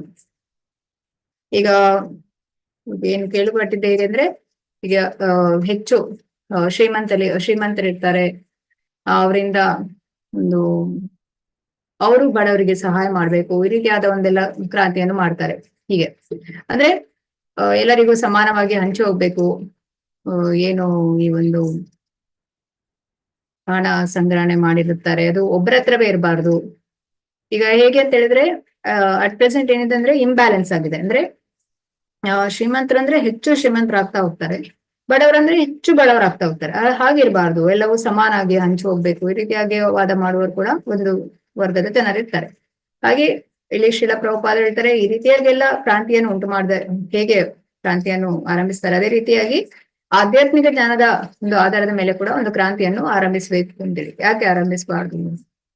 ಅದು ಬಹಳ ಮುಖ್ಯ. ಈಗ ನೀವು ನೋಡಿದ್ರೆ ಪ್ರತಿನಿತ್ಯ ದೂರದರ್ಶನದಲ್ಲಿ ಎಂತ ಹೇಳ್ತಾರೆ, ನಿಮಿಷಕ್ಕೆ ಒಬ್ಬರೊಬ್ರು ಬರ್ತಾರೆ, ನಾವು ನಿಮಗೆ ಭವಿಷ್ಯವನ್ನು ಹೇಳ್ತೇವೆ ಅಂತ. ಆಕ್ಚುಲಿ ಅವರ ಭವಿಷ್ಯ ಅವರಿಗೆ ಗೊತ್ತಿದೆ ಎಲ್ಲ ಗೊತ್ತಿಲ್ಲ, ಅಂತೂ ಜನರು ಅದನ್ನ ಆ ಟೈಮಿಗಾಗಿ ಸಮಯವನ್ನು ತೆಗೆಸ್ಕೊಂಡು ನೋಡ್ತಾರೆ, ನಂಬ್ತಾರೆ, ಫಾಲೋ ಅಪ್ ಮಾಡ್ತಾರೆ. ಅದ್ರ ಬದಲು ಹರೇ ಕೃಷ್ಣ ಮಹಾಮಂತ್ರವನ್ನು ಜಪಿಸಿ ಅಂತ ಹೇಳಿದ್ರೆ ಜನ ಅದಕ್ಕೆ ಬರುದಿಲ್ಲ. ಯಾವುದು ಸುಲಭವಾಗಿ ಸಿಗ್ತದೆ ಅದು ಬೇಡ ಜನರಿಗೆ, ಕಷ್ಟವಾದ ದಾರಿಯಲ್ಲಿ ಹೋಗ್ತೇವೆ ಅಂತೇಳಿ ಪ್ರಯತ್ನವನ್ನು ಮಾಡ್ತಾರೆ. ಆದ್ರೆ ಇಲ್ಲಿ ಹರೇ ಕೃಷ್ಣ ಮಹಾಮಂತ್ರವನ್ನು ಜಪಿಸಿದ್ರೆ ಹೇಳ್ತಾರಲ್ಲ, ಕೃಷ್ಣನನ್ನು ನಂಬಿದರೆ ಕಷ್ಟ ಒಂದಿಷ್ಟೆಲ್ಲ ಕೃಷ್ಣ ಎನ್ನಬಾರದೆ ಅಂತ ಹೇಳಿ. ಯಾವಾಗ್ಲೂ ಭಗವಂತನ ಸ್ಮರಣೆಯನ್ನು ಮಾಡ್ತಾ ಇದ್ರೆ ನಮಗೆ ಕಷ್ಟವನ್ನು ಎದುರಿಸುವ ಶಕ್ತಿಯನ್ನು ಭಗವಂತ ಕೊಡ್ತಾನೆ. ಹಾಗೆ ಇಲ್ಲಿ ಈ ಜನವರಿ 18, 1977 ಕುಂಭಮೇಳದ ಮೈ ಕೊರೆಯುವ ಚಳಿಯ ನೋಡಿ, ಆ ಟೈಮಲ್ಲಿ ತುಂಬಾ ಚಳಿ ಕುಂಭಮೇಳದಲ್ಲಿ. ಒಂದು ಮೈ ಕೊರೆಯುವ ಚಳಿಯ ಅನಂತರ ಶ್ರೀಲ ಪ್ರಭುಪಾದರು ಕಲ್ಕತ್ತೆಯಲ್ಲಿ ಕೆಲವು ದಿನ ಚೇತರಿಸಿಕೊಂಡಿದ್ದರು. ಅವರ ತಲೆಯ ತಂಡಿ ಮಾಯವಾಗಿತ್ತು, ಆದರೆ ಮತ್ತು ಕಾಲುಗಳ ಊತ ಮತ್ತು ಇತರ ನೋವುಗಳು ಸುಧಾರಿಸಿರಲಿಲ್ಲ. ಅಂದ್ರೆ ಶ್ರೀಲ ಪ್ರಭುಪಾದರು ಆ ಒಂದು ಇಳಿ ವಯಸ್ಸಿನಲ್ಲಿ ಆ ಕೊರೆಯುವ ಚಳಿಯಲ್ಲಿ ಅಲ್ಲಿ ಪ್ರಚಾರ ಕಾರ್ಯದಲ್ಲಿ ಎಲ್ಲ ತೊಡಗಿಕೊಳ್ತಾರೆ. ಅಂದ್ರೆ ಅವರ ಶಿಷ್ಯರು ಹೇಳ್ತಾರೆ, ಸಾಕು ಇನ್ನು ನೀವು ಇಲ್ಲಿಂದ ನೀವು ಒರಿಸ್ಸಾಗೆ ಹೋಗಿ ಅಂತ ಹೇಳ್ಕೊಂಡು, ಭುವನೇಶ್ವರಿಗೆ ಹೋಗಿ, ಹೀಗೆ ಅಲ್ಲಿ ಹಾಗೆ ನಿಮಗೆ ಒಳ್ಳೇದಾಗ್ತದೆ. ಬಾಹ್ಯದಲ್ಲಿ ಅವರು ಮಧುಮೇಹ ಮತ್ತು ಜೀರ್ಣಶಕ್ತಿಯ ಕೊರತೆಯಿಂದ ನರಳುತ್ತಿದ್ದರು. 80 ವರ್ಷದ ದೇಹಕ್ಕೆ ಸಾಮಾನ್ಯವಾಗಿ ಒದಗುವ ನಿಶಕ್ತಿಯು ಬೇರೆ ಇತ್ತು. ಅವರ ಸ್ಥಿತಿಯು ನಿರಂತರ ಪ್ರಯಾಣ, ಕಠಿಣ ಶ್ರಮ, ಆಗಾಗಿನ ಪ್ರವಚನ ಮತ್ತು ತಲೆದಿನ್ನುವ ಆಡಳಿತ ನಿರ್ವಹಣೆ ಇವುಗಳಿಗೆ ತಕ್ಕದಾಗಿರ್ಲಿಲ್ಲ. ಯಾರಾದ್ರೂ ಕೂಡ ಒಂದು 50-60 ವರ್ಷ ಆಗೋಗ್ಲೇ ಆಯ್ತು, ನನ್ಗೇನು ವಿರಾಮ, ರಿಟೈರ್ಡ್, ನಾನಿನ್ನೇನು ಕೆಲಸ ಮಾಡಿಲ್ಲ, ಒಂದಷ್ಟು ಪೇಪರ್ ಓದ್ತೇನೆ, ಒಂದಷ್ಟು ಜಪ ಮಾಡ್ತೇನೆ, ಕುತ್ಕೊಳ್ತೇನೆ ಅಂತ ಹೇಳೋರು. ಆದ್ರೆ ಶ್ರೀಲ ಪ್ರಭುಪಾದರು ತಮ್ಮ 70ನೇ ವಯಸ್ಸಿನಲ್ಲಿ ಅವರು ಅಮೆರಿಕಕ್ಕೆ ಪ್ರಯಾಣವನ್ನು ಬೆಳೆಸ್ತಾರೆ. ಪ್ರಪಂಚಾದ್ಯಂತ ಈ ಕೃಷ್ಣ ಪ್ರಜ್ಞೆಯನ್ನು ಹರಡುವಲ್ಲಿ ಯಶಸ್ವಿ ಆಗ್ತಾರೆ. ಎಲ್ಲರಿಗೂ ಕೂಡ ಕೃಷ್ಣ ಪ್ರೇಮ ಸಿಗ್ಬೇಕು, ಅವರು ಬ್ಯಾಕ್ ಟು ಗಾಡ್ ಹೆಡ್, ಮರಳಿ ದೇವತ್ವ ನಡೆಗೆ ಹೋಗ್ಬೇಕು ಅಂತೇಳಿ ಇದಕ್ಕೋಸ್ಕರ ಅವರು ಎಷ್ಟೆಲ್ಲ ನಮಗಾಗಿ ಶ್ರಮ ವಹಿಸಿದ್ದಾರೆ. ನಿರಂತರ ಪ್ರಯಾಣ, ದೇಶದಿಂದ ದೇಶಕ್ಕೆ ಪ್ರಯಾಣ, ಅದು ಕೂಡ ಅವರ ಶಿಷ್ಯರಿಗೆ ಸುಸ್ತಾಗಿ ಹೋಗ್ತಿತ್ತಂತೆ. ಆದ್ರೆ ಶ್ರೀಲ ಪ್ರಭುಪಾದರು ಅದನ್ನ ಅವರಿಗೆ ಸುಸ್ತಂತ ಇರ್ತಾ ಇರ್ಲಿಲ್ಲ, ಆಯಾಸ ಅಂತ ಆಗ್ತಾ ಇರ್ಲಿಲ್ಲ ಅಂತೆ. ಅಷ್ಟು ಅವರು ವಿಮಾನದಿಂದ ವಿಮಾನಕ್ಕೆ ಪ್ರಯಾಣವನ್ನು ಮಾಡ್ತಾ ಇದ್ರು ಅಂತ ಹೇಳಿ. ಹಾಗೆ ಕಠಿಣ ಶ್ರಮ ಮತ್ತೆ ಈ ಒಂದು ಆಡಳಿತ ನಿರ್ವಹಣೆ. ಆದ್ರೆ ಈ ಒಂದು 80ನೇ ವಯಸ್ಸಲ್ಲಿ ಏನಾಗ್ತದೆ, ಇದೆಲ್ಲವೂ ಕೂಡ ಅವರಿಗೆ ಹೆಚ್ಚಾಯ್ತು ಅಂತೇಳಿ. ಆದ್ರೆ ಶ್ರೀಲ ಪ್ರಭುಪಾದರು ಮೇಲ್ನೋಟಕ್ಕೆ ಕಾಣುವ ದೇಹ ಸ್ಥಿತಿಗಿಂತ ಅಹಿತರಾಗಿದ್ದರು. ಹೇಳ್ತಾರಲ್ಲ, ನಾವು ಆತ್ಮದ ನೆಲೆಯಲ್ಲಿ ಇರ್ಬೇಕು, ದೇಹದ ಭಾವನೆಯಲ್ಲಿ ಇರಬಾರ್ದು. ನಾವು ಈಗ ಶುದ್ಧ ಭಕ್ತರನ್ನು ನೋಡಿದಾಗ ನಮ್ಗೆ ಇದೆಲ್ಲ ತಿಳಿಯುತ್ತದೆ.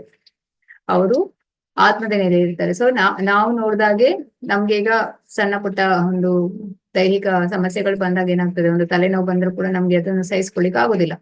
ಯಾಕೆಂದ್ರೆ ನಾವು ಅದರ ಬಗ್ಗೆ ಆಲೋಚನೆ ಮಾಡ್ತೇವೆ. ಆದ್ರೆ ಭಕ್ತರು ಹೇಗೆಂದ್ರೆ ಯಾವುದೇ ಒಂದು ಸಮಸ್ಯೆ ಬರಲಿ ಅದನ್ನ ಎದುರಿಸುವ ಶಕ್ತಿ ಅವರಲ್ಲಿ ಇರ್ತದೆ. ಅಂದ್ರೆ ಅದರ ಬಗ್ಗೆ ಅವರು ಆಲೋಚನೆ ಮಾಡೋದಿಲ್ಲ. ಅವರ ಗುರಿ ಏನಾಗಿರ್ತದೆ, ಈ ಭಗವಂತನ ಸಂದೇಶವನ್ನು ಎಲ್ಲರಿಗೂ ತಲುಪಿಸ್ಬೇಕು ಅಂತ ಹೇಳಿ. ಈಗ ನಾವು ಜಯಪತಾಕ ಸ್ವಾಮಿ ಗುರು ಮಹಾರಾಜರು ನೋಡ್ತೇವೆ ಅಲ್ಲ, ಅವರು ಕಳೆದ ಒಂದು 50 ವರ್ಷಗಳಿಂದ ಹೇಗೆ ಈ ಒಂದು ಪ್ರಚಾರ ಕಾರ್ಯದಲ್ಲಿ ತೊಡಗಿಕೊಂಡಿದ್ದಾರೆ ಅಂತ ಹೇಳಿ. ಅಂದ್ರೆ ಶ್ರೀಲ ಪ್ರಭುಪಾದರ ಶಿಷ್ಯರಾಗಿರ್ತಾರೆ ಅವರು. ಶ್ರೀಲ ಪ್ರಭುಪಾದರು ಹೇಳಿದ ರೀತಿಯಲ್ಲಿ ಅವರ ಆಜ್ಞಾನುಸಾರವಾಗಿ ಅವರು ಈ ಪ್ರಚಾರ ಕಾರ್ಯದಲ್ಲಿ ತೊಡಗಿಕೊಂಡು ಅಲ್ವಾ ಎಷ್ಟೊಂದು ಶಿಷ್ಯರನ್ನು ಪಡೆದಿದ್ದಾರೆ. ಇದೆಲ್ಲವೂ ಹೇಗೆ ಸಾಧ್ಯ ಆಗುತ್ತೆ? ಅವರು ಪ್ಯೂರ್ ಡಿವೋಟೀಸ್, ಯಾರು ಶುದ್ಧ ಭಕ್ತರಿರ್ತಾರೆ ಅವ್ರು ಯಾವಾಗ್ಲೂ ಕೂಡ ಆತ್ಮದ ನೆಲೆಯಿರ್ತಾರೆ. ಸೊ ನಾವು ಅವರ ಬಗ್ಗೆ ಕೇಳುವಂಥದ್ದು, ಅವರು ಏನು ಹೇಳ್ತಾರೆ ಅದನ್ನ ಪಾಲಿಸುವಂಥದ್ದು, ಇದನ್ನ ಮಾಡ್ಬೇಕು ಅಂತ ಹೇಳ್ತಾರೆ. ಯಾಕಂದ್ರೆ ನಮ್ಮ ಹಿರಿಯ ಭಕ್ತರಿಂದ ನಾವು ಆದೇಶವನ್ನು ಸ್ವೀಕರಿಸುವಂಥದ್ದು ಅಥವಾ ಅವ್ರು ಹೇಳಿದ ರೀತಿಯಲ್ಲಿ ನಡೆದುಕೊಳ್ಳೋದು, ಇದು ನಮಗೆ ಆಧ್ಯಾತ್ಮದಲ್ಲಿ ಮುಂದುವರಿಯೋದಕ್ಕೆ ಸಹಾಯವಾಗ್ತದೆ. ಈಗ ಅವರ ಗುರುಗಳು, ಈಗ ಶ್ರೀಲ ಪ್ರಭುಪಾದರು ಕೂಡ ಹಾಗೆ, ಅವರ ಗುರುಗಳು ಭಕ್ತಿ ಸಿದ್ಧಾಂತ ಸರಸ್ವತಿ ಠಾಕೂರ್ ಅವರವ್ರಿಗೆ ಹೇಳ್ತಾರೆ, ನೀವು ಈ ಒಂದು ಕೃಷ್ಣ ಪ್ರಜ್ಞೆಯನ್ನು ಪಾಶ್ಚಾತ್ಯ ದೇಶದಲ್ಲಿ ಪ್ರಚಾರ ಮಾಡ್ಬೇಕು ಅಂತೇಳಿ ಅವರು ಹೇಳ್ತಾರೆ. ನನ್ನ ಗುರುವಿನ ಆಜ್ಞೆಯನ್ನು ನಾನು ಶಿರಸ ಪಾಲಿಸಿದ್ದೇನೆ ಅಂತ ಹೇಳಿ. ಅದೇ ರೀತಿ ಗುರು ಮಹಾರಾಜರು ಕೂಡ, ಅವರು ಕೂಡ ಶ್ರೀಲ ಪ್ರಭುಪಾದರ ಆಜ್ಞಾನುಸಾರವಾಗಿ ಅವರು ಎಲ್ಲವೂ ಕೂಡ ಕಂಪ್ಲೀಟ್ ಮಾಡ್ತಾರೆ. ಇಲ್ಲಿ ಶ್ರೀಲ ಪ್ರಭುಪಾದರ ಮೇಲ್ನೋಟಕ್ಕೆ ಕಾಣುವ ದೇಹ ಸ್ಥಿತಿಗಿಂತ ಅತೀತರಾಗಿದ್ದರು. ಆಗಾಗ ಕಾಯಿಲೆ ಗುಣಪಡಿಸುವ ಬಗೆಗೆ ಸಲಹೆ ಕೇಳುತ್ತಿದ್ದರಾದರೂ ತಮ್ಮ ಅನಾರೋಗ್ಯದ ಬಗೆಗೆ ಅವರದು ಅತೀವ ನಿರ್ಲಕ್ಷ್ಯದ ಭಾವ. ವೈದ್ಯರ ಸಲಹೆ ಕೇಳಿದ ಮೇಲೂ ಅಥವಾ ಆರೋಗ್ಯಕ್ಕೆ ಯಾವುದು ಒಳ್ಳೆಯದು ಎಂದು ತಾವೇ ತೀರ್ಮಾನಿಸಿದ ಮೇಲೂ ಕೃಷ್ಣ ಪ್ರಜ್ಞೆಯನ್ನು ಹರಡುವುದಕ್ಕೆ ಯಾವುದು ಅತ್ಯುತ್ತಮ ವಿಧಾನ ಎಂದು ಯೋಚಿಸುವ ಬರದಲ್ಲಿ ಅದನ್ನೆಲ್ಲ ನಿರ್ಲಕ್ಷಿಸುತ್ತಿದ್ದರು. ವೈದ್ಯರು ಹೇಳ್ತಾ ಇದ್ರು ಅಥವಾ ಅವರೇ ಒಂದು ಆಲೋಚನೆ ಮಾಡ್ತಿದ್ರು ಯಾವ ರೀತಿಯಾಗಿ ಸುಸ್ಥಿತಿಯಲ್ಲಿ ಇರ್ಬೇಕು ಆರೋಗ್ಯ ಅಂತೇಳಿ. ಆದ್ರೂ ಕೂಡ ಅದನ್ನ ಅಷ್ಟೊಂದು ತಲೆಗೆ ಹಾಕೊಳ್ತಾ ಇರ್ಲಿಲ್ಲ ಅವರು. ಅದನ್ನ ನಿರ್ಲಕ್ಷಿಸಿ ಅವರು ಕೃಷ್ಣ ಪ್ರಜ್ಞೆಯನ್ನು ಹೇಗೆ ಹರಡ್ಬೇಕು, ಅದಕ್ಕೆ ಏನೇನ್ ಬೇಕು, ಏನು ಯೋಜನೆಗಳು, ಅದನ್ನೆಲ್ಲ ಅವರು ಯೋಚನೆ ಮಾಡ್ತಾ ಇದ್ರು. ಅತ್ಯುತ್ತಮ ವಿಧಾನ ಯಾವುದು? ಹಿಂದೆ ವೃಂದಾವನದಲ್ಲಿ ಬಾವಿಯ ಹೊಸ ನೀರನ್ನು ಕುಡಿದಾಗ ಅವರಿಗೆ ಉತ್ತಮವೆನಿಸಿತ್ತು. ಅದೇ ರೀತಿ ಭುವನೇಶ್ವರದ ಬಳಿಯ ಒಂದು ಸರೋವರದ ನೀರನ್ನು ಕುಡಿದರೆ ಪರಿಹಾರ ದೊರೆಯಬಹುದೆಂದು ಯೋಚಿಸಿದರು. ಈ ಹಿಂದೆ ನೋಡಿದ್ರಿ, ಶಿಷ್ಯರು ಹೇಳ್ತಾರೆ ಅಲ್ಲಿ, ಅಂದ್ರೆ ಪ್ರಭುಪಾದರಿಗೆ ಗೊತ್ತಿತ್ತು, ಅಂದ್ರೆ ಭುವನೇಶ್ವರದಲ್ಲಿ ಒಂದು ಸರೋವರ ಇದೆ, ಆ ನೀರನ್ನು ಕುಡಿದ್ರೆ ಎಲ್ಲ ಕಾಯಿಲೆಗಳು, ಅಂದ್ರೆ ಏನು ಅನಾರೋಗ್ಯ ಸಮಸ್ಯೆಗಳೆಲ್ಲ ಗುಣಪಡಿಸಬಹುದು, ಅದು ಹೋಗುತ್ತೆ ಅಂತ ಹೇಳಿ. ಹಾಗೆ ಇಲ್ಲಿ ಅದರ ಬಗ್ಗೆ ಆಲೋಚನೆ ಮಾಡ್ತಾರೆ.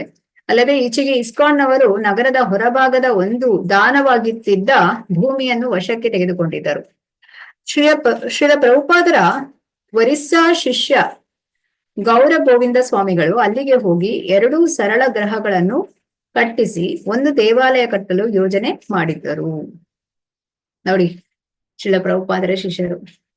ಈ ಹಿಂದೆ ಒಂದು ಶಿಷ್ಯರಂತ ಹೇಳಿದ್ರೆ ಎಷ್ಟೆಲ್ಲ ಒಂದು ಡೆಡಿಕೇಶನ್ ಇತ್ತು ಅವರಲ್ಲಿ. 2 ಗ್ರಹಗಳನ್ನು ಕಟ್ಟಿಸ್ತಾರೆ, ದೇವಾಲಯವನ್ನು ಕಟ್ಟಿಸ್ತಾರೆ, ಈ ರೀತಿಯಾಗಿ. ಕಲ್ಕತ್ತೆಯಿಂದ ಭುವನೇಶ್ವರಕ್ಕೆ 12 ಗಂಟೆ ಅವಧಿಯ ಪ್ರಯಾಣ. ಈಗ ರಾಮೇಶ್ವರರಿಗೆ ಪ್ರಶ್ನೆಗಳನ್ನು ಕೇಳಲು ಇನ್ನೊಂದು ಅವಕಾಶ. ಈಗ ಯಾವಾಗ ಅವರು ಆ ಒಂದು ಕುಂಭಮೇಳಕ್ಕೆ ಪ್ರಯಾಣವನ್ನು ಮಾಡ್ತಾ ಇದ್ರು ಶ್ರೀಲ ಪ್ರಭುಪಾದರು ಆ ರೈಲಿನಲ್ಲಿ ಅಲ್ಲ, ಅವಾಗ ರಾಮೇಶ್ವರರು ಪ್ರಶ್ನೆಗಳನ್ನು ಕೇಳ್ತಾ ಇದ್ರು. ಶ್ರೀಲ ಪ್ರಭುಪಾದರು ಅವರ ಪ್ರಶ್ನೆಗಳಿಗೆ ಉತ್ತರವನ್ನು ಕೊಡ್ತಾ ಇದ್ರು. ಹಾಗೆ ಈಗ ಮತ್ತೆ ಕಲ್ಕತ್ತೆಯಿಂದ ಭುವನೇಶ್ವರಕ್ಕೆ ಹೋಗುವಂಥದ್ದು ಒರಿಸ್ಸಾಗೆ. ಸೊ ಇಲ್ಲಿ ಮತ್ತೆ ಅವರಿಗೆ ಪ್ರಶ್ನೆಗಳನ್ನು ಕೇಳುವ ಅವಕಾಶ ಸಿಕ್ಕಿತು. ಪ್ರಭುಪಾದರ ಕಾರ್ಯದರ್ಶಿಯಾಗಿ ಅವರ 30 ದಿನಗಳ ಅವಧಿ ಮುಗಿಯುತ್ತಾ ಬಂದಿತ್ತು. ಅನಂತರ ಅವರು ಲಾಸ್ ಏಂಜಲ್ಸ್ಗೆ ಮತ್ತು ಅಮೆರಿಕನ್ ಬಿಬಿಟಿ ಕಾರ್ಯಗಳಿಗೆ ಹೊರಡಬೇಕಾಗಿತ್ತು. ವಿಶ್ವಸಮರ ನಡೆಯುವುದುಂಟೆ? ಇದ್ದರೆ ಪುಸ್ತಕ ವಿತರಣೆಯನ್ನು ಮಾಡುವ ಬಗೆ ಯಾವುದು? ಮುಂದೆ ವಿಶ್ವದಲ್ಲಿ ಕೃಷ್ಣ ಪ್ರಜ್ಞೆಯ ಒಂದು ನವ ವಿಶ್ವ ವ್ಯವಸ್ಥೆಯನ್ನು ಪರಿಚಯಿಸುವ ಬಗೆ ಯಾವುದು? ಇವುಗಳ ಬಗೆಗೆ ಪ್ರಭುಪಾದರಿಂದ ತಿಳಿದುಕೊಳ್ಳಲು ಅವರು ಭಾರತಕ್ಕೆ ಬಂದಿದ್ದರು. ಪ್ರಭುಪಾದರು ಅನೇಕ ಪ್ರಶ್ನೆಗಳಿಗೆ ಉತ್ತರ ಕೊಟ್ಟಿದ್ದರು, ಆದರೆ ಇನ್ನೂ ಸಾಕಷ್ಟು ಪ್ರಶ್ನೆಗಳು ಉಳಿದಿದ್ದವು. ಸೊ ಈ ಎಲ್ಲ ಪ್ರಶ್ನೆಗಳು ಇವರದಾಗಿತ್ತು, ರಾಮೇಶ್ವರರದು. ಸೊ ಇಲ್ಲಿ ಈಗ ಈ ಪ್ರಯಾಣದಲ್ಲಿ ಪ್ರಭುಪಾದರು ರಾಮೇಶ್ವರ ಅವರ ಪ್ರಶ್ನೆಗಳಿಗೆ ಎಲ್ಲಾ ಪ್ರಶ್ನೆಗಳಿಗೆ ಉತ್ತರವನ್ನು ನೀಡ್ತಾರೆ. ಪುರಿ ಎಕ್ಸ್ಪ್ರೆಸ್ ಸುಮಾರು ರಾತ್ರಿ 10 ಗಂಟೆಗೆ ಕಲ್ಕತ್ತೆಯನ್ನು ಬಿಟ್ಟಿತು. ವಿಶ್ರಾಂತಿಗಾಗಿ ಶ್ರೀಲ ಪ್ರಭುಪಾದರು ಕೆಳಗಿನ ಆಸನದಲ್ಲಿ ಮಲಗಿದರು. ಹರೀಶೌರಿ ಮತ್ತು ರಾಮೇಶ್ವರರು ಎದುರಿನ 2 ಆಸನಗಳನ್ನು ಹಿಡಿದರು. ಮಧ್ಯರಾತ್ರಿಯ ವೇಳೆಗೆ, ಈಗ ಈ ಒಂದು ರೈಲಿನಲ್ಲಿ ಪ್ರಯಾಣ ಮಾಡುವಾಗ ಈಗ ಏನ್ ಹೇಳ್ತಾರೆ, ವಯಸ್ಸಾದವರಿಗೆ ಆ ರೈಲಿನ ಬೋಗಿಯಲ್ಲಿ, ಮೇಲಿನ ಬೋಗಿಯಲ್ಲಿ ಮಲಗಿ ಆ ರೀತಿಯೆಲ್ಲ ಕಷ್ಟ ಆಗ್ತದೆ ಅಲ್ಲ, ಮೇಲಿನ ಎಂತ ಹೇಳ್ತಾರೆ ಆ ಒಂದು ಬೆಡ್ ಅಲ್ಲೆಲ್ಲ. ಅದೇ ಇಲ್ಲಿ ಪ್ರಭುಪಾದರು ಅವರು ಕೆಳಗಿನ ಒಂದು ಆಸನವನ್ನು ಸ್ವೀಕರಿಸ್ತಾರೆ. ಹಾಗೆ ಅವರ ಎದುರಲ್ಲಿ ಈ ರಾಮೇಶ್ವರರು ಮತ್ತೆ ಹರೀಶ್ ಇವರಿಬ್ಬರು ಕೂಡ ಇರ್ತಾರೆ. ಮಧ್ಯರಾತ್ರಿಯ ವೇಳೆಗೆ ಪ್ರಭುಪಾದರು ದೀಪ ಹೊತ್ತಿಸಿ ಎದ್ದು ಕುಳಿತು ಮೆಲ್ಲಗೆ ಜಪ ಮಾಡಲು ಆರಂಭಿಸಿದರು. ಯಾಕೆಂದ್ರೆ ಪ್ರಭುಪಾದರು ಮಲ್ಕೊಳ್ತಾ ಇದ್ದಿದ್ದೆ 2 ಗಂಟೆಗಳ ಕಾಲ ಮತ್ತೆ ಅವರು ಬರಿತಾ ಇದ್ರು, ಭಾಗವತ ಬರಿತಾ ಇದ್ರು, ಹಿಂಗೆಲ್ಲ ಗೊತ್ತಿದೆ. ಹಾಗೆ ಇಲ್ಲಿ ಕೂಡ ಅವರು ಆ ರೈಲು ಪ್ರಯಾಣದಲ್ಲಿ ಏನ್ ಮಾಡ್ತಾರೆ, ಮಧ್ಯರಾತ್ರಿಯಲ್ಲಿ ಎದ್ದು ಜಪ ಮಾಡ್ಲಿಕ್ಕೆ ಶುರು ಮಾಡ್ತಾರೆ. ಕೆಲವೇ ನಿಮಿಷಗಳಲ್ಲಿ ರಾಮೇಶ್ವರರು ಎದ್ದರು. ಗುರು ಮಹಾರಾಜರು ಕುಳಿತಿರುವುದನ್ನು ನೋಡಿ ನಮಸ್ಕರಿಸಿ ಮಾತಿನ ನಿರೀಕ್ಷೆಯಿಂದ ತಾವು ಕುಳಿತರು. ಶ್ರೀಲ ಪ್ರಭುಪಾದರು ಕೂಡಲೇ ರಷ್ಯಾ ಅಮೆರಿಕ ನಡುವಣ ಸಮರದ ಅನಿವಾರ್ಯತೆಯ ಬಗೆಗೆ ಮಾತನಾಡಲಾರಂಭಿಸಿದರು. ಅಮೆರಿಕವು ಕೃಷ್ಣ ಪ್ರಜ್ಞೆಯನ್ನು ಒಂದು ವೇಳೆ ಸ್ವೀಕರಿಸುತ್ತೇನೆ, ಆಗಲೂ ಯುದ್ಧ ಅನಿವಾರ್ಯವಾಗುತ್ತದೆ. ಏಕೆಂದರೆ ರಷ್ಯಾದ ನಾಸ್ತಿಕತೆಯನ್ನು ತಪ್ಪಿಸಬೇಕಲ್ಲ. ಆಕ್ಚುಲಿ ನಿಮಗೆ ಗೊತ್ತಿದೆ, ರಷ್ಯಾಗೆ ಶ್ರೀಲ ಪ್ರಭುಪಾದರು ಹೋದಾಗ ಹೇಗೆ ಅವರಿಗೆ ಒಂದು ಅಲ್ಲಿ ಯಾವ ರೀತಿಯಾದ ಒಂದು ಟ್ರೀಟ್ ಮಾಡಿದ್ರು ಅಂತ, ಯಾವ್ದು ರೀತಿಯಾಗಿ.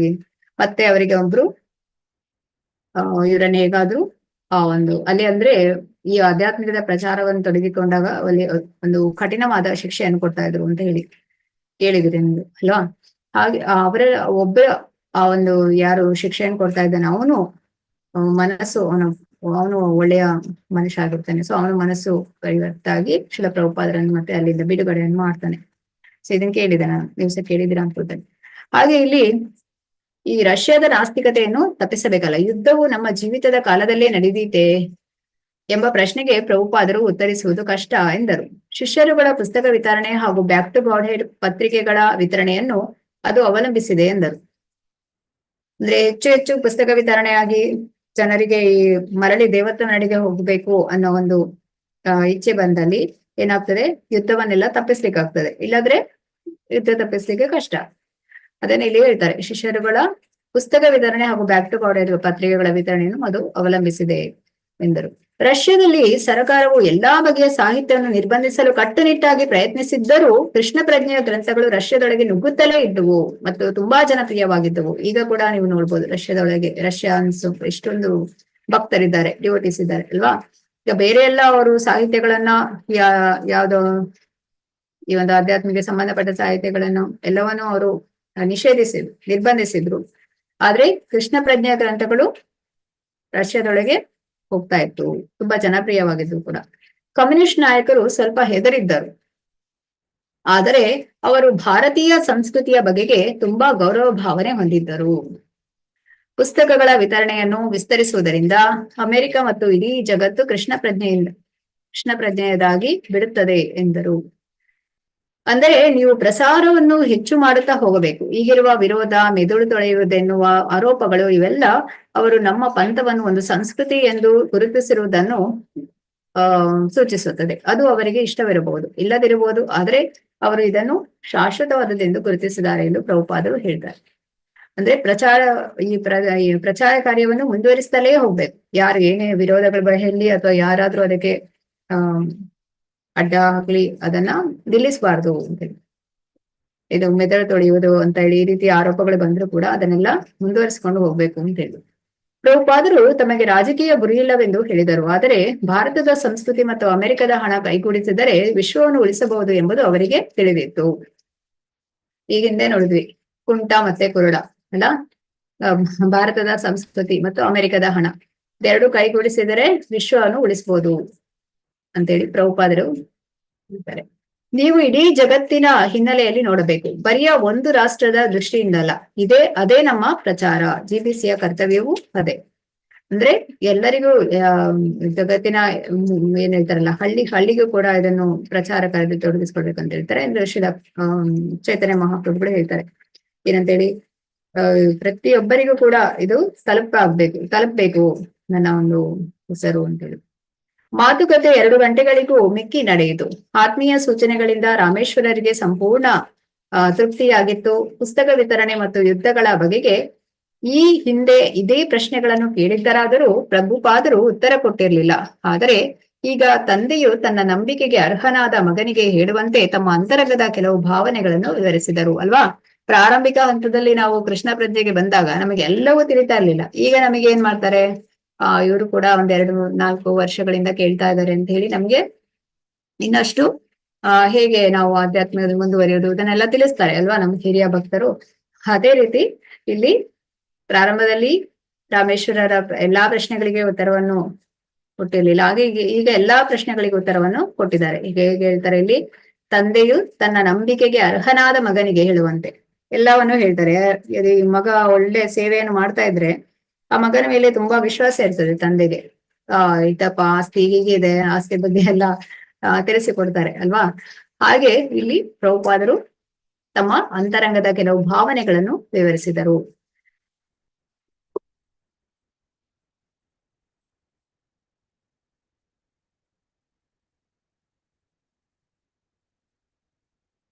ಓಕೆ, ಭುವನೇಶ್ವರದ ಇಸ್ಕಾನ್ ನಿವೇಶನದ ಸ್ಥಿತಿ ಓಬಿರಾಯನ ಕಾಲದಾಗಿತ್ತು.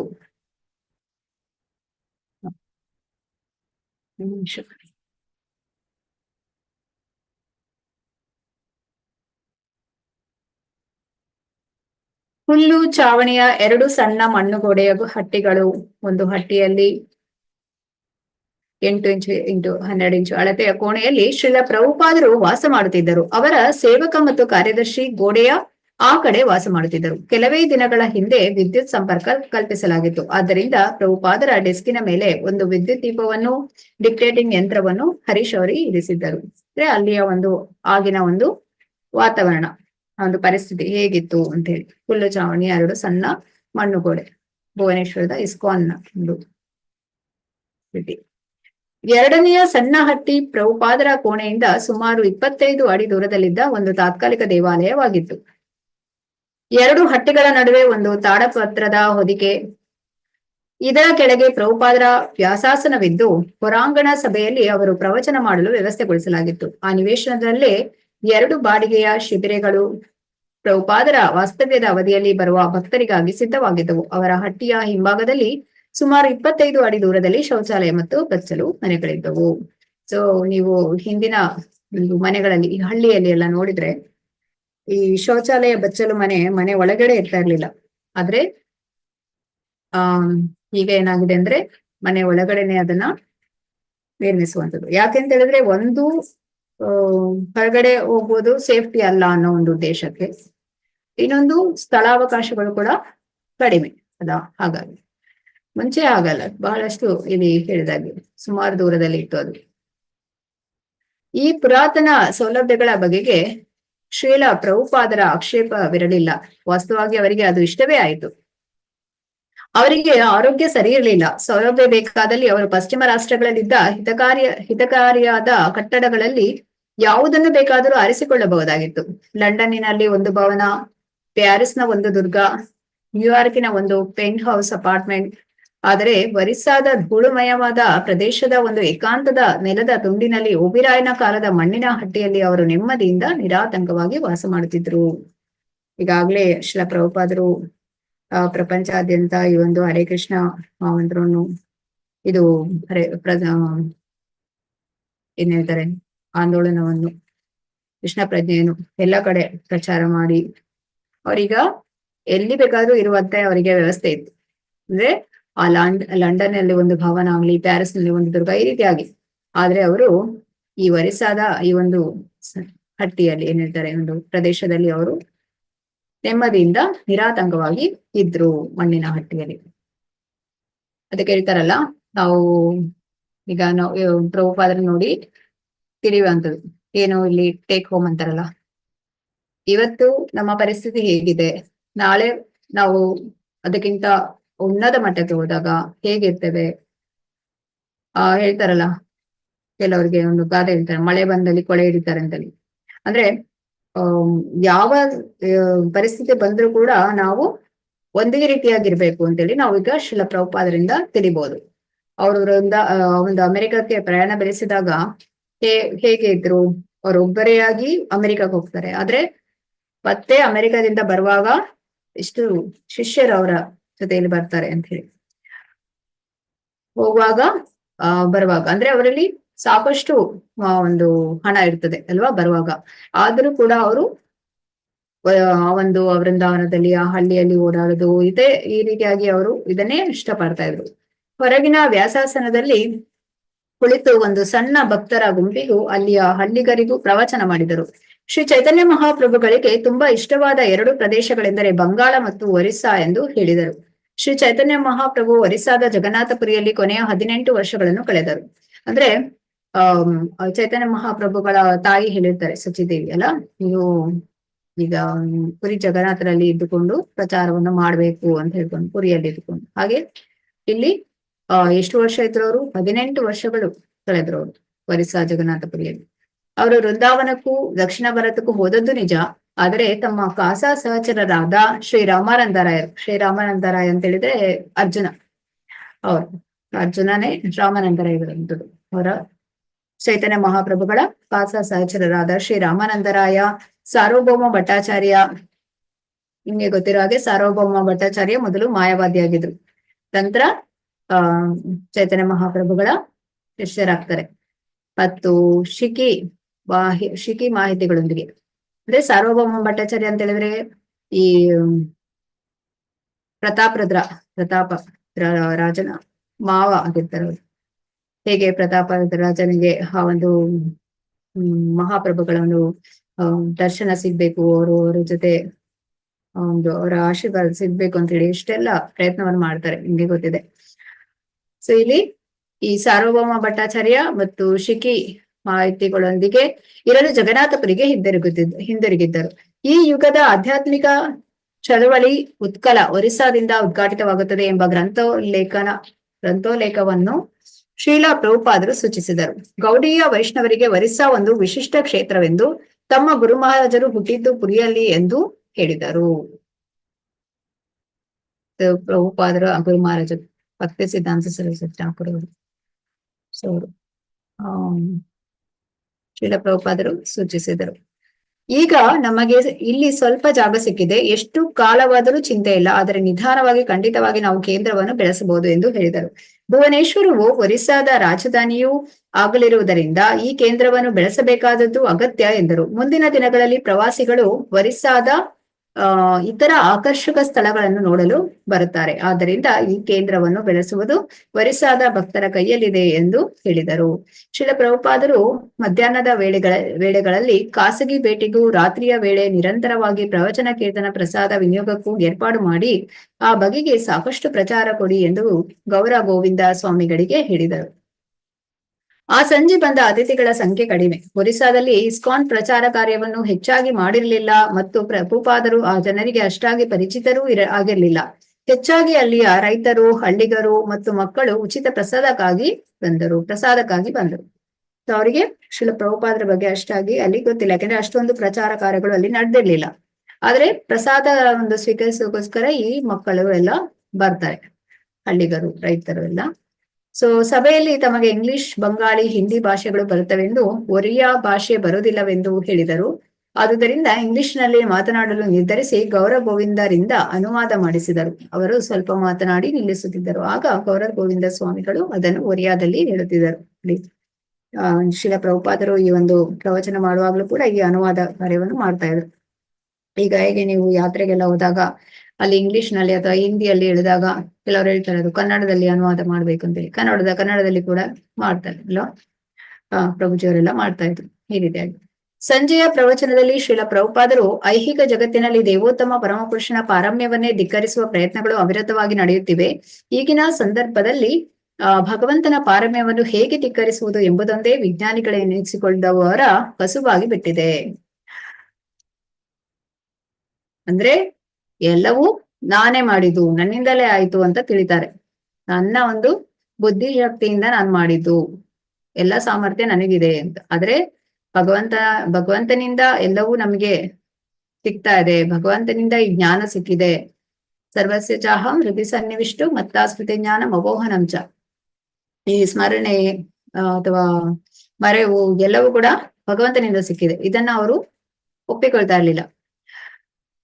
ವಾಸ್ತವವಾಗಿ ಈಗ ಇಡೀ ಜಗತ್ತು ನಾಸ್ತಿಕವಾಗಿರುವುದರಿಂದ ನಮ್ಮ ಕೃಷ್ಣ ಪ್ರಜ್ಞೆಯ ಚಳವಳಿ ಹಲವಾರು ಅಡ್ಡಿಗಳನ್ನು ಎದುರಿಸಬೇಕಾಗಿದೆ. ಈಗ ಎಲ್ಲರಿಗೂ ಕೂಡ ಭೌತಿಕ ಪ್ರಪಂಚದಲ್ಲಿ ಹೇಗೆ ಅಂತ ಹೇಳಿದ್ರೆ ನಾನು ಯಜಮಾನ, ಸೊ ನನಗೆ ಎಲ್ಲ ಗೊತ್ತಿದೆ, ನನ್ನಿಂದವೇ ಎಲ್ಲ ಆಗಿದೆ ಈ ರೀತಿಯಾಗಿ. ಹಾಗಾಗಿ ಇದನ್ನ ಒಪ್ಪಿಕೊಳ್ಳೋದಕ್ಕೆ ಸಾಕಷ್ಟು ಅಡ್ಡಿಗಳನ್ನು ಮಾಡ್ತಾ ಇದ್ರು. ಭಗವಾನ್ ಶ್ರೀಕೃಷ್ಣನು ಯಾವುದನ್ನು ಕೃಷ್ಣ ಪ್ರಜ್ಞೆಯ ಚಳವಳಿಯ ಹಲವಾರು ಅಡ್ಡಿಗಳನ್ನು ಎದುರಿಸಬೇಕಾಗ್ತದೆ. ಇದರಿಂದಾಗಿ ಭಗವಾನ್ ಶ್ರೀಕೃಷ್ಣನು ಭಗವದ್ಗೀತೆಯನ್ನು ಉಪದೇಶಿಸಿದ ನಮ್ಮ ಭಾರತ ದೇಶದಲ್ಲಿ ಕೂಡ ಇದೇ ಪ್ರಯತ್ನ ನಡೆಯುತ್ತಿದೆ. ದೊಡ್ಡ ದೊಡ್ಡ ವಿದ್ವಾಂಸರು, ದೊಡ್ಡ ದೊಡ್ಡ ರಾಜಕಾರಣಿಗಳು ತಾವು ಭಗವದ್ಗೀತೆಯಲ್ಲಿ ಪ್ರವೀಣರು ಎಂದು ತೋರಿಸಿಕೊಳ್ಳಲು ಗೀತೆಯನ್ನು ಕೈಯಲ್ಲಿ ಹಿಡಿದಿರುತ್ತಾರೆ. ಹೇಗೆ ಪ್ರಭುಪಾದರು ಅಮೆರಿಕದಿಂದ ಅಷ್ಟೊಂದು ಶಿಷ್ಯರನ್ನು ಭಾರತಕ್ಕೆ ಕರ್ಕೊಂಡು ಬಂದಾಗ ಈ ಎಲ್ಲಾ ಸೋ ಕಾಲ್ಡ್ ಯಾರು ಪಂಡಿತರು, ವಿದ್ವಾಂಸರು ಇವರೆಲ್ಲ ಇರ್ತಾರೆ. ಇದೇನಿದು ಮಹಿಳೆಯರಿಗೆ ಏನಕ್ಕೆ ನೀವು ಇದನ್ನೆಲ್ಲ ಕೊಟ್ಟಿದ್ದೀರಾ, ಇದು ಮಹಿಳೆಯರಿಗೆ ಕೊಡ್ಲಿಕ್ಕಲ್ಲ, ಈ ಆಧ್ಯಾತ್ಮಿಕ ಜ್ಞಾನ ಏನಿದ್ರು ಕೂಡ ಪುರುಷರಿಗೆ ಅಂತ ಹೇಳ್ತಾರಲ್ಲ. ಆಗ ಪ್ರಭುಪಾದ ಹೇಳ್ತಾರೆ, ಇದು ಮಹಿಳೆಯರು, ಇದು ಪುರುಷರು, ಇದು ಇಂಗ್ಲೆಂಡಿಗೆ, ಇದು ಅಮೆರಿಕಕ್ಕೆ, ಇದು ಭಾರತಕ್ಕೆ, ಈ ರೀತಿಯಾಗಿ ಎಲ್ಲ ಏನೂ ಇಲ್ಲ. ಕೃಷ್ಣ ಪ್ರಜ್ಞೆ ಹೇಳುವಂಥದ್ದು ಎಲ್ಲರಿಗೆ ಕೂಡ ಸಿಗ್ಬೇಕು ಅಂತ ಹೇಳಿ ಹಾಗೆ ಇಲ್ಲಿ ಹೇಳುವಂಥದ್ದು.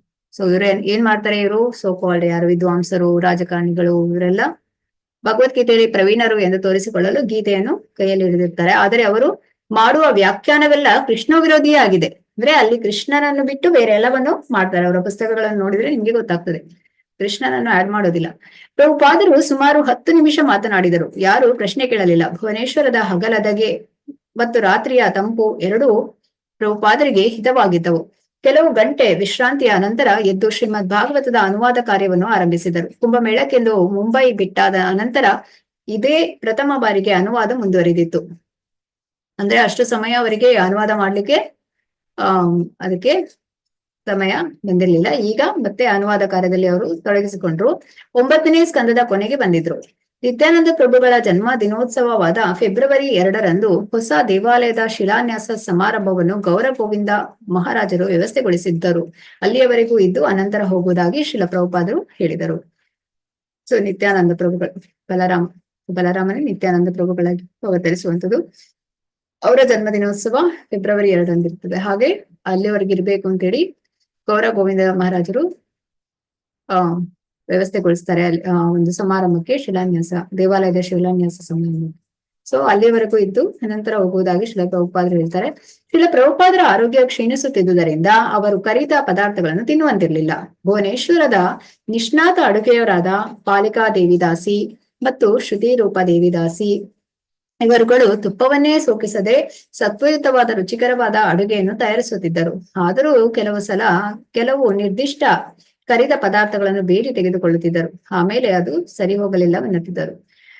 ರಾಮೇಶ್ವರ ಸ್ವಾಮಿ, ಗರ್ಗಮನಿ ಸ್ವಾಮಿ ಮತ್ತು ಭವಾನಂದ ಸ್ವಾಮಿಗಳು ಶ್ರೀಲ ಪ್ರಭುಪಾದರ ಹಟ್ಟಿಯಲ್ಲಿ ಕುಳಿತು ಟಿ ಪ್ರೋಗ್ರಾಮಿಂಗ್ ಕೇಸ್ಗಳ ಬಗೆಗೆ ಮಾತನಾಡುತ್ತಿದ್ದರು. ಸೊ ಇಲ್ಲಿ ಪ್ರಭುಪಾದರ ಆರೋಗ್ಯ ಕ್ಷೀಣಿಸ್ತಾ ಇದೆ. ಸೊ ಹಾಗಾಗಿ ಅವರು ಕರಿದ ಪದಾರ್ಥಗಳನ್ನು ತಿನ್ನುವಂತಿಲ್ಲ. ಸೊ ಬಹಳಷ್ಟು ಜಾಗರೂಕರಾಗಿ ಅವರಿಗೆ ಪ್ರಸಾದವನ್ನು ತಯಾರಿಸಿ ಕೊಡ್ತಾ ಇದ್ರು 2 ಮಾತಾಜಿಯವರು.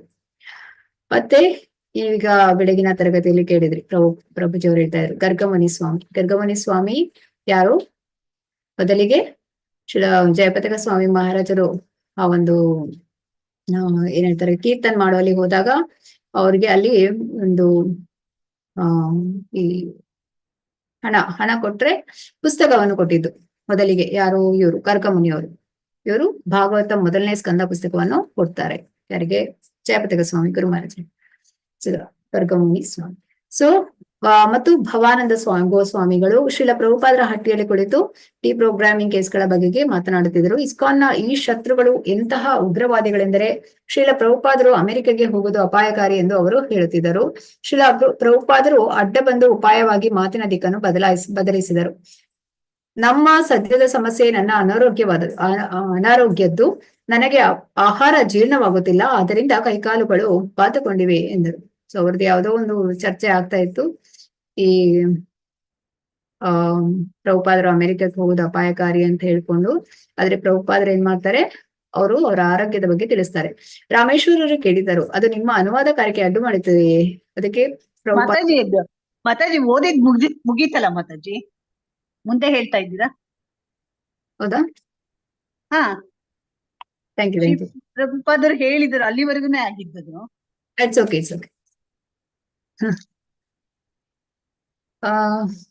ಎಲ್ಲಿದ್ದೆಪ್ಪ ನಾನು? ಓಕೆ. ಎಲ್ಲ ಪ್ರಭುಪಾದರೆಂದರು, ಅನುವಾದ ಕಾರ್ಯ ನಡೆಯುತ್ತಿದೆ. ನಾನು 17 ಸಂಪುಟಗಳ ಅನುವಾದ ಮಾಡಿದ್ದೇನೆ. ಆ ಕಾರ್ಯಕ್ಕೆ ಅಡ್ಡಿ ಬರುವುದಿಲ್ಲ. ಅವರು ಬಗ್ಗೆ ಡಿಕ್ಟೇಟಿಂಗ್ ಯಂತ್ರ ತಿರುಗಿಸಿದರು. 9ನೇ ಸ್ಕಂದದ 24ನೇ ಅಧ್ಯಾಯದ ಇತ್ತೀಚೆಗೆ ಅನುವಾದ ಮಾಡಿದ ಹೇಳಿಕೆಯನ್ನು ಕೆಲವು ಸೆಕೆಂಡುಗಳ ಕಾಲ ಕೇಳಿದರು. ಓಕೆ.